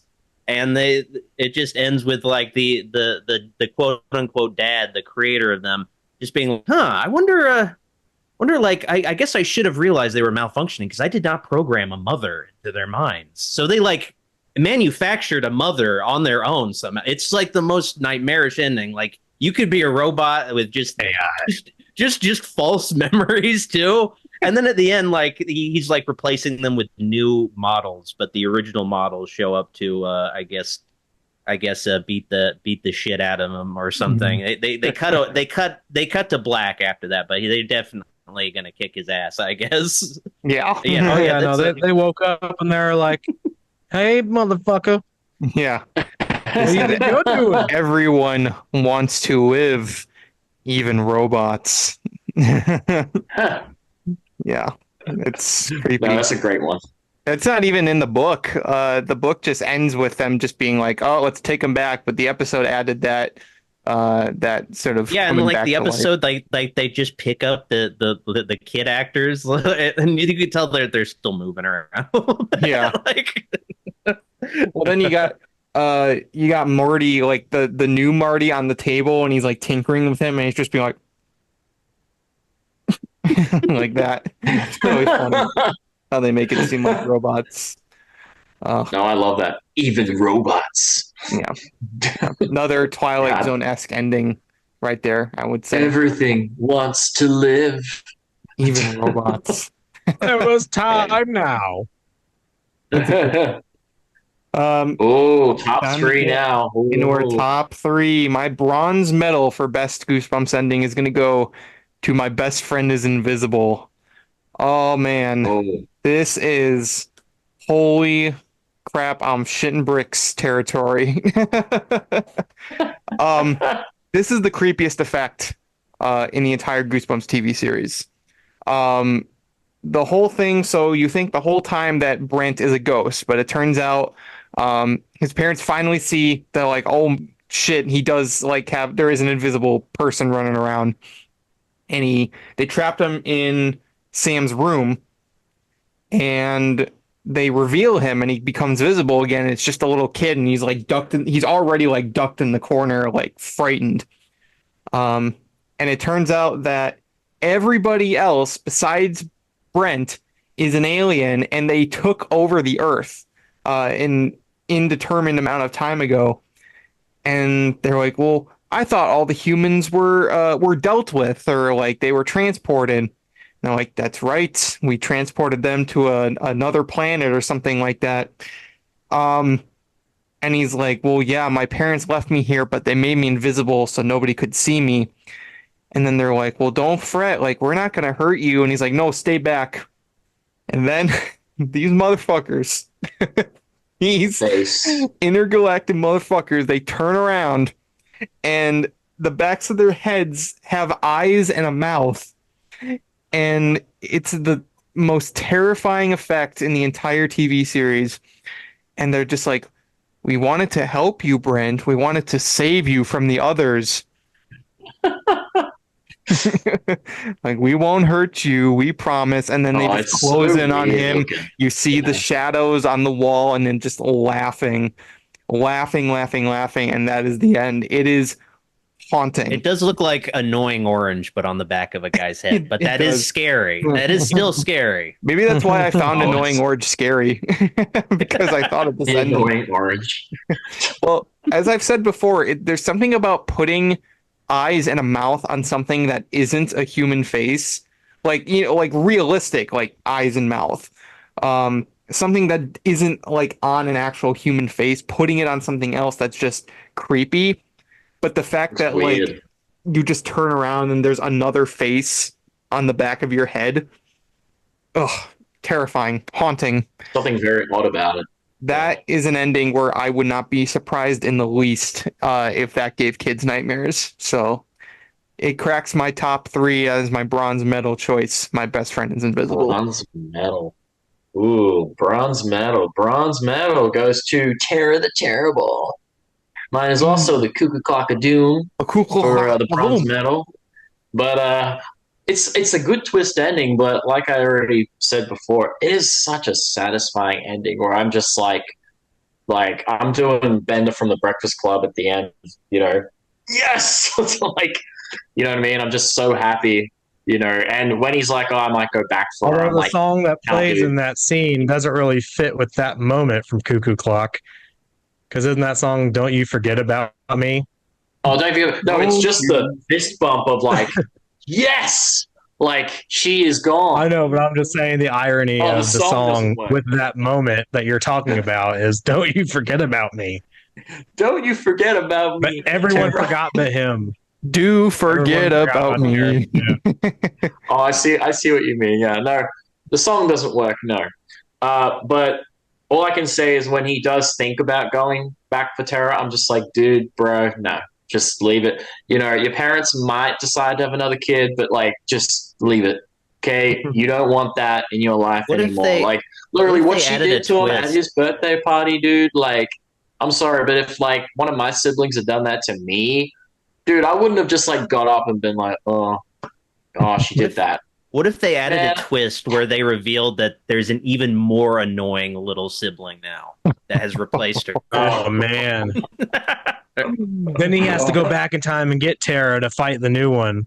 Just to laugh, man. I couldn't bring her back just to hear that laugh anymore. Like, no. Like, you know what I mean? But they would have been hell to pay if someone did that to me on my birthday. Like, there is no way I would have just let that go.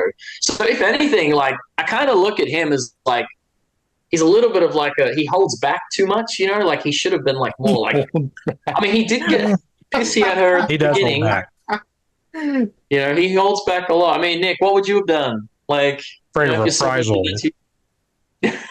Would have broke all her dolls. Thankfully, I grew up an only child, but in that situation, it just depends. I think in his situation, maybe it's because it was a little sister, not like a brother. He couldn't really do anything. Now, if it was a brother, you know, you'd beat the snot out of him. Like, yeah. Well, he could have ripped all her doll heads off. Just ripped them all. You know, he could have done something else. Oh yeah, you could totally make her. My God, you two are just. You two just really hate this character. Oh, even just like, I mean, it looked like he was going to do something at the beginning of the episode where she, like, you know, gets the ketchup and just sprays on his face. He's like, that's it, I've had it. I was like, oh my God, he's ready. Like, he's got that fist. Like, you know, I thought, like, something was going to happen. Need to kick the damn rabbit. Do something. I thought, the time has come. He snapped, right? He snapped at that point. Somebody just comes out with a bell ringing. It's just like, the time has come. The time has come. But yeah, no, number 3 is definitely Cuckoo Clock of Doom. Like, that's hands down one of the best twist endings and also a very satisfying ending to, like, you know? We should have a whole episode dedicated to the Cuckoo Clock of Doom. Yes. We can get John on here. As much as I'd love to talk Haunted Mask 2, I think majority would have to be talking about Cuckoo Clock of Doom. You know, like, how annoying was that bitch the entire time you were filming this, bro? I mean, in real life, was this annoying as shit? I hope for your guys' sake we don't bring on the actress for Tara on this show. I do. She did a fantastic job. Yeah. You're going to talk about how much you hated her character and wanted her dead. Yeah, that's how good she was in that role. Whatever you say. Nick, what's your number 3? If I could get the actor who played Joffrey on here, you don't think I wouldn't do that and talk about all that too? Probably. Heck yeah, I would. Totally would. What do you got? Totally would. Oh man, so as it came down, man, it was real tough. Because again, now we're getting to like the nitty gritty, but man, it's my hairiest adventure. No, I'm just kidding. I ain't fucking hair's my ass. The second time you pull that crap. That's so good. If I would say chicken if there was an episode, but it's okay. Yes. But a lot of the better endings seem to happen in season 1 for me. So, honorable mention: Night of the Living Dummy 3 and Night of the Living Dummy 2, but they're not in this. Just honorable mentions. But Girl Who Cried Monster gets number 3 for me. We've already talked about it, so I'm not going to go into all the detail per se. Save some time here. But Girl Who Cried Monster is a really great ending. Obviously, it's up in the air whether or not, because I've heard in the community some people don't think the kids knew the parents were monsters. It was always indicated to me, based on how the episode made it sound with their dialogue, that they did know. That's why the parents said, do you know why we can't tell people we're monsters? And then the kids were like, yeah, we do. So, I feel like they totally knew the entire time. But again, Eugene Lipinski freaking killed it as Mortman. I was actually pretty sad to see his character get eaten. But whatever. In the end, he became like this really creepy, pervy librarian anyway. So I guess it was okay. Well, I mean, he came to her house. All right. He was like, "Hi, Lucy. Can I come in?" It's like slimy hands. What you at my house for, bro? It's not even on your way. It's totally on my way. Want your backpack? It's like, Is Dad still cleaning his rifle? Oh yeah, that was hilarious too at the same time. But no, Girl Who Cried Monster number 3. Sid, what you got? Number 3, Attack of the Jack-o'-lanterns, which we went into already. I just think the puppet aliens at the end look really fake, but also really uncanny and creepy, to where, as a little kid, that really had a huge impact on me. It just looked just terrifying. Like, just imagining the idea of these hand puppets somehow eating somebody, just imagining how that would play out. It's really really creepy. I agree, very much so. All right, silver medal, second spot. Mine is gonna go to More Monster Blood. More Monster Blood, I think, is an underrated episode too. I love. Oh, you're serious? I am quite. I was waiting for the punchline, but that was the punchline, I guess. All right, no, the punchline is that I am quite serious, and I think get a can of Raid. Yep. It's going to be my number 2 because, again, it's very similar to It Came From Beneath the Sink, where everything seems all happy and everything's all great. And then all of a sudden, they're like, Evan's like, I forgot my jacket. And he goes back, and there was an ant from earlier that ate some of the monster blood. So he pulls back the curtain, and there's a giant ant sitting on the wall, just wriggling. Just like, ah. Like, I'm sorry, like, that is just a great way to end that episode, because again, I don't know, they didn't bring back the phallus worm when they pulled back the curtain, you know what I mean? The big penis worm. No, big giant penis worm. I mean, I already really like the climax of More Monster Blood, because I think that having a monster on a plane is a really interesting concept, and especially something like that can, like, one touch and you're just done for, is just a really good. Like being inside the monster blood. He's like being inside a giant nose. And just the whole thing about, like, shoving the airline food into the monster blood so it could throw up all the people. I don't know. It's a really fun episode. It's more interesting than the, like, actual adaptation of Monster Blood. I just really like it. But that ending just cracks me up every single time. Just how it goes from all happy and then it's like, oh, this is a horror show, remember? So here you go. Yeah.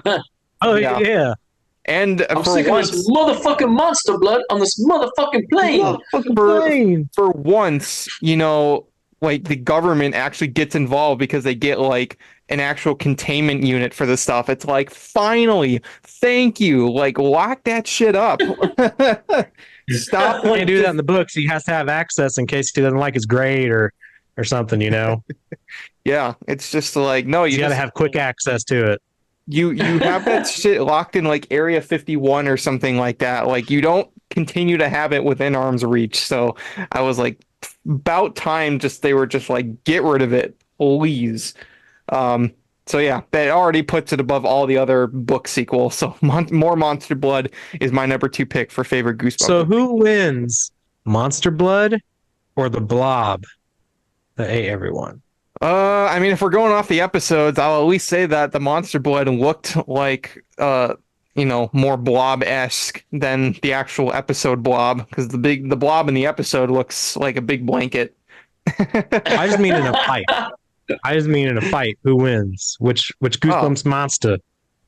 I don't know. I would say, God, it could be anyone's game, because I mean, the Blob could probably just grab it and pull it in, but like the Monster Blood, if you touch it, it just like pulls you in. So I don't know.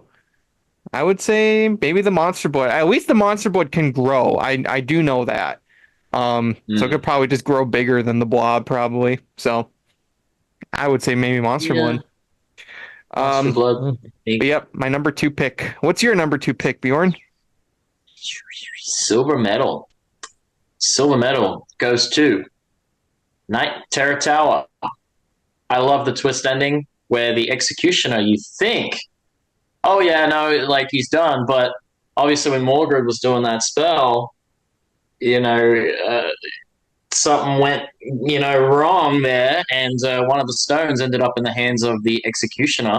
And obviously at the end, so when they're about to board the bus, he goes to pull out the stones. He's like, wait, there's one missing. What happened? Mm-hmm. And then you see the executioner was holding one of the stones, and you're like, oh, I didn't expect that. No, I genuinely think that's a good twist ending. Like obviously when I was a kid, I hadn't read the books. I was watching the TV series first, because I was watching the show long before I was old enough to even read the books. And I remember watching that and thinking, like, how does that work? Like, and I remember also, you see, when he was doing the spell, obviously he got sort of like, I mean, he managed to finish the spell, but he somehow managed to knock the stones out, and he got a hold of one. And yeah, then it led to the twist ending where he ended up obviously back in the future. So they could have technically done. Which had a really good soundtrack too. I remember when he showed up, like the Executioner's theme, when it popped in, you're like, oh snap! So yeah, it made the ending a little bit more dynamic that way too. Just and then the music that played.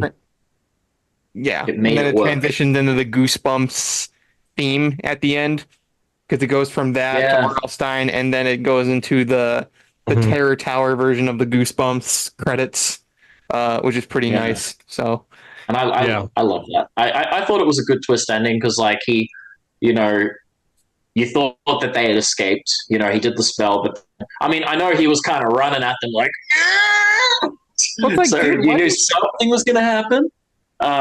But he like, because he frantically did that, and then obviously, of course, when he noticed one of the stones was missing, and he had the one, you're like, oh, he made it through as well. What is he gonna do? Like really? Like what is he gonna do? And why should he do anything? Well, he is an executioner. So my guess is he's gonna kill Mordred, take the stones, and then take the children back to be murdered in front of everyone. Yep. Yeah, but why? His original plan still in play. They even mention it in the episode. They're just like, why don't you just let us go to the future? Like, what are we going to do? And they're just like, he's just like, oh, allow them to grow strong and come back. Is like, yeah, but why would they do that? Yeah, they would. I wouldn't. Because their sense of duty to their kingdom and everything else, to their parents who were murdered. Fuck that. I'm just going to go eat some hamburgers or something like that. Mordred would teach them some more magic too. So they'll have more magic spells to use. I just think it's all really unnecessary, but what do I know? But no, I love that ending. I always did. Like, I mean, I love the episode, but I also love the ending. You know what I mean? It's satisfying. And yeah, like Nick said, the way the music kind of pans out the end, like when he's holding the stone and he looks over, like, and he kind of just looks over. I'm like, I think it's such a beautiful final shot of just the executioner looking at it like it's not over. It's not over yet. Like I still have a chance. If you weren't for you meddling kids. Yeah, literally. Like, but he's looking at them like, you think you're getting away? Like I still have a chance here. Like it's not over. And you get more. You get more Hammy R.L. Stein acting, so it's a win-win for all. Yeah. Oh yeah. I love it. It makes my get out of here. Yeah, let me out of here. Let me out of here. Now that he's got Man, R.L. Stein should have just been in the Goosebumps movie as R.L. Stein. Like, as much as I love Jack Black, R.L. Stein should have just been in the He was movie. Mr. Black. He was the drama teacher, funny enough. Oh, he was in the movie. Sorry, yeah. No, isn't that funny how he's the drama teacher and he's like a super bad actor? I thought that was No, I love it. Nick, what do you got for number 2? The Werewolf of Fever Swamp. Ooh. Yeah. Because obviously it's a fantastic episode, but the ending was really pretty well up there. Because I don't know if Grady got bit somewhere along the way. Never really implied that. But maybe he got scratched. I don't know in that universe how werewolf transition works. You know, how you become a werewolf. But either way, it was really cool to see the skeleton coming up, Will's skeleton coming up from the swamp itself, from the bog. Somehow it's already, all the flesh is gone, all the muscles, everything. It's just a skeleton now. I don't understand that, but it's all right. When the skeleton's a wolf. Then also, they kind of trick you with like how this is. You think the ending is just, Grady's in bed, and then poof, werewolf, and you're like, shit, jump scare.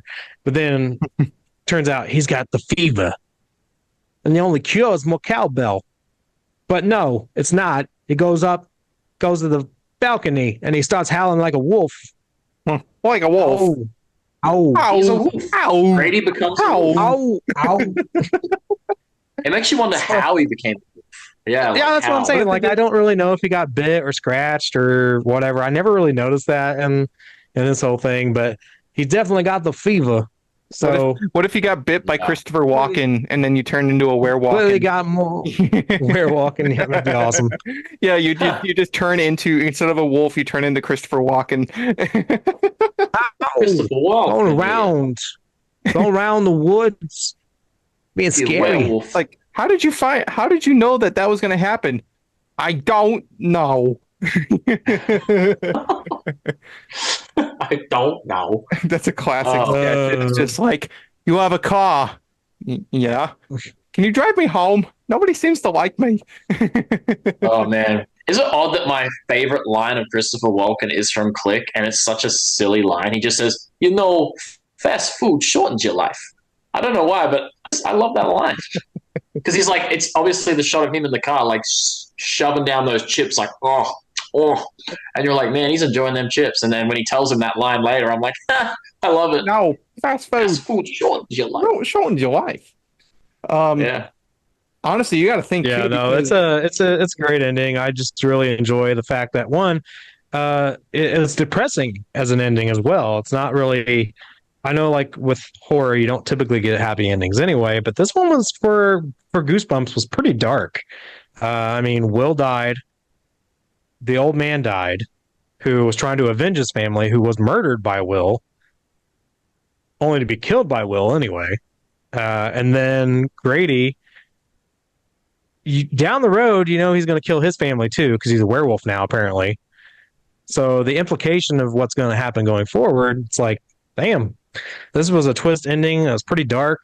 So yeah, I really liked and it almost made my number 1 spot, but it was really tough for me not to put it there. But number 2.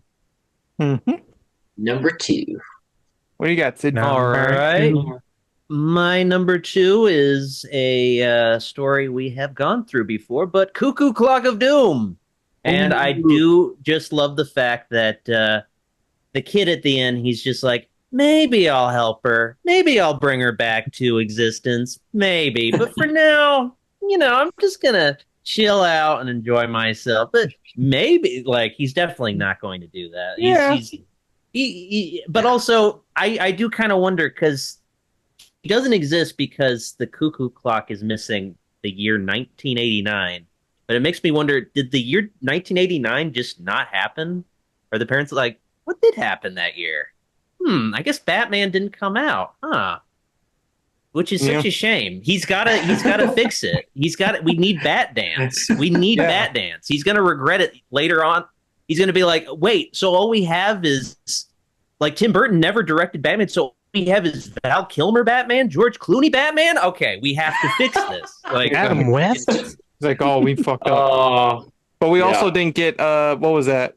We also didn't get Freddy's Dead: The Final Nightmare, so maybe it's a What else came out in 1989? Wasn't that 1990? Freddy's Dead was 91. I was gonna say, I think Freddy's Dead came out in the 90s. Yeah. Dream Child was 89. Oh, I could do without that one either. yeah. I mean, yeah. It was not good, so I could do without it. Dream Warriors, though. That's a dark implication. If one person got erased from, that time, it's like, oh, what else got erased? Had to be more. So many people. There would have been no Dead Poet Society. There would have been no. I got the year wrong. It wasn't 89. It was 88. So we're good. We're good. 88 wasn't. We wouldn't have got Uncle Buck. Okay, no Uncle Buck, and no Dead Poet Society. Apparently. Well, that's 89. Field of Dreams. If it's 88, I think we're good to go. Yep. No Turner and Hooch. Nothing interesting happened in 1988. Not really. As far as I know. Honey, I Shrunk the Kids was 89. No Pet Cemetery. That was 89, the original Pet Cemetery. We're fine. We're fine, though. We're fine. It's okay. We're fine. We're good. We're good. More guys. How are you? Indiana Jones Last Crusade. I don't know if I could live without that one. That was a good one. Maybe 89 also doesn't exist too. Maybe. Who knows? An extra side I don't know. effect. I don't know Maybe the how end the of effects of a 80s magic cuckoo clock work.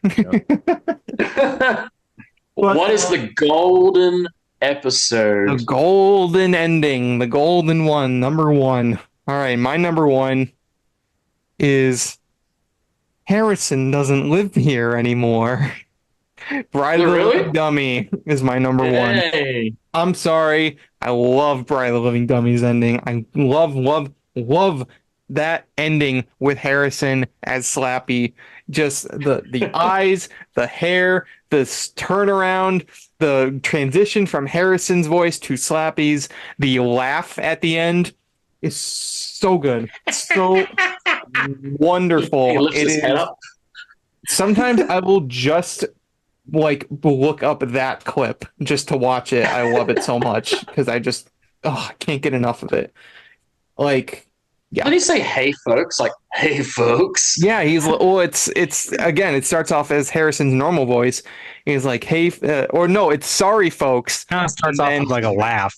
Yeah, it's like "Sorry folks." Laugh. It's like Harrison doesn't live here anymore, and then he laughs. But yeah, no, we already discussed it. It's my number one. I just love it. I love how it's just, I don't know what to say about it that we haven't already discussed. It's a great one. Bride of the Living Dummy is my gold medal, is my number one. Gold medal. My gold medal goes to Revenge of the Lawn Gnomes. Wow. That ending was fucked, dude. Seriously. He got turned into a lawn ornament at the end, and I did not see that coming at all. An ugly one. It's creepy, and it's like they could just push him over and smash him, and he's gone. Do you know what I mean? So obviously, at the end when Joe and that, they finally, end up in his garden again, and then. Obviously, the Lawn Gnomes are also there because they followed Joe into the garden. And Major McCall comes out, and then they kind of just hightail it out. And he's like, I'm finally getting rid of this junk. Picks up the Lawn Gnome, and then it has these little vampire teeth. And I'm assuming, I think we mentioned this once in the podcast, but I'm assuming it bites it. and somehow turns him into a lawn It gnome. looks like Maybe that. It when you looks get- like he takes a bite out of his like That's shoulder. my implication. Yeah. Yeah, he takes a bite but then at the end, I did not expect that. Where obviously they're doing the judging now for the gardens, and they said we love your garden and everything, and he said, "Oh, great, I'll be happy to accept the first prize." And he said, "No, you would have if you'd won, but there was just one thing that was so hideous, so ugly, so disturbing." And it's like, what is it? That hideous lawn ornament, and then it's just the major. I love that ending so much. I don't know what it is. It sticks with me. It's like it's great. That's my number one ending for Goosebumps TV series. I think That Joe Pesci scene that everybody uses on Reels now. Well, what the fuck is this piece of shit?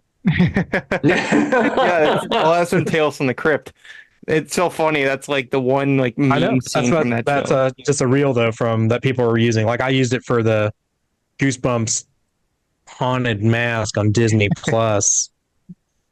I just find it funny when that's because I'm just like, oh, I know where that's from. Honorable mention though, Going Worms. I mean, think about it. Worst episode of the series, but did you really expect that fish were gonna like pull him into the lake and just like drag him to the other side? Bait him with the sandwich. That was the most like weirdest thing ever. Whereas like the fish literally are like, "Well, we're gonna take you now." Do you really think that's actually an honorable mention? I do not think that's worthy of an honorable mention. But if you say so, look, hey, no. That's your opinion. I was kidding. You think I was being serious? Did you think I was being? Yeah, just joking, guys. I was just joking. Nick, what's your number one? Oh my god. Of course, I had to go with the Haunted Mask.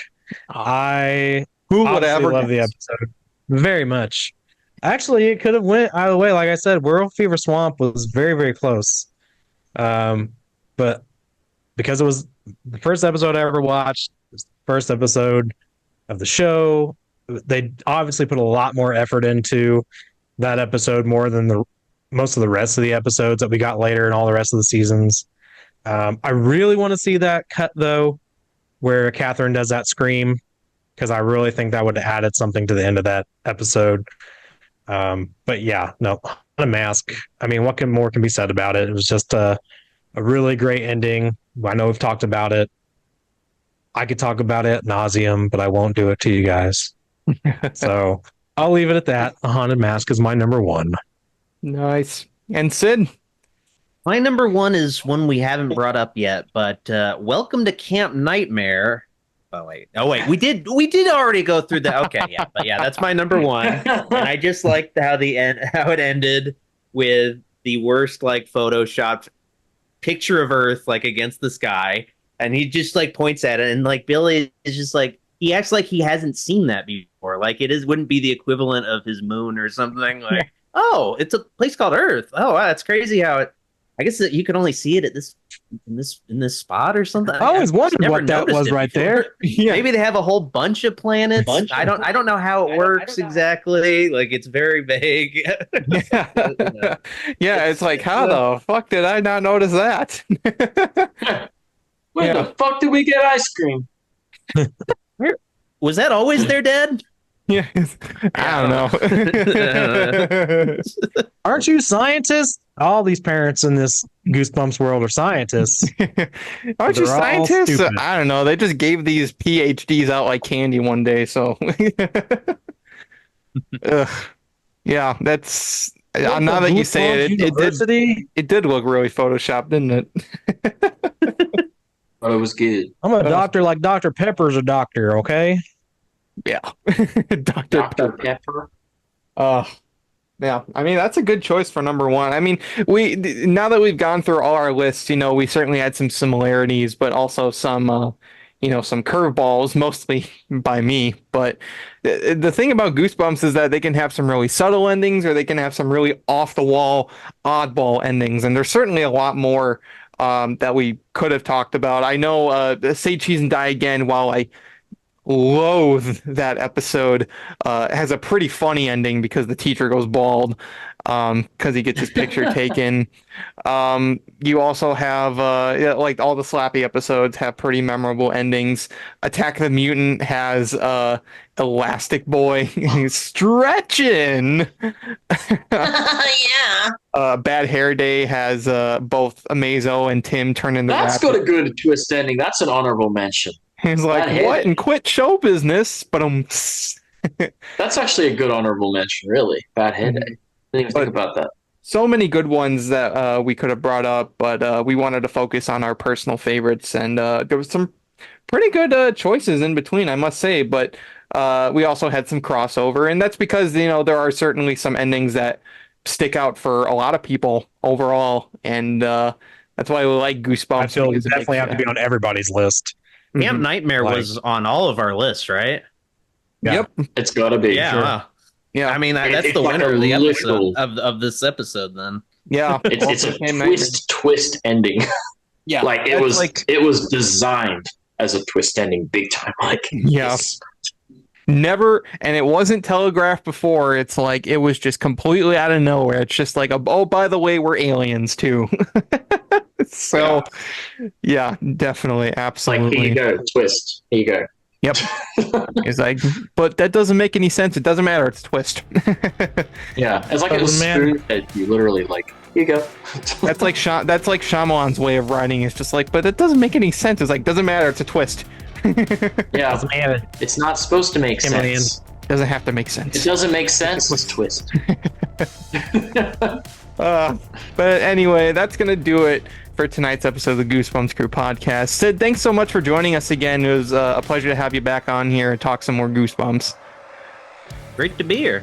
Absolutely, and you're always welcome back if ever the time may come. So thank you again. You can go check out Sid over on his channel, Dr. Wolfula. You can also follow him over on Instagram and Twitter. He does horror movie reviews over there, so check him out. He really deserves the support, so go check out his content. And as always, if you liked today's episode of the Goosebumps Crew Podcast, make sure you leave a like and comment. If you're watching us on YouTube, make sure you subscribe, hit the bell notification, follow us on our audio platforms and social media. You can also follow Bjorn and Nick at Goosebumps Aussie Fan and Sean, respectively, on their social medias and YouTubes.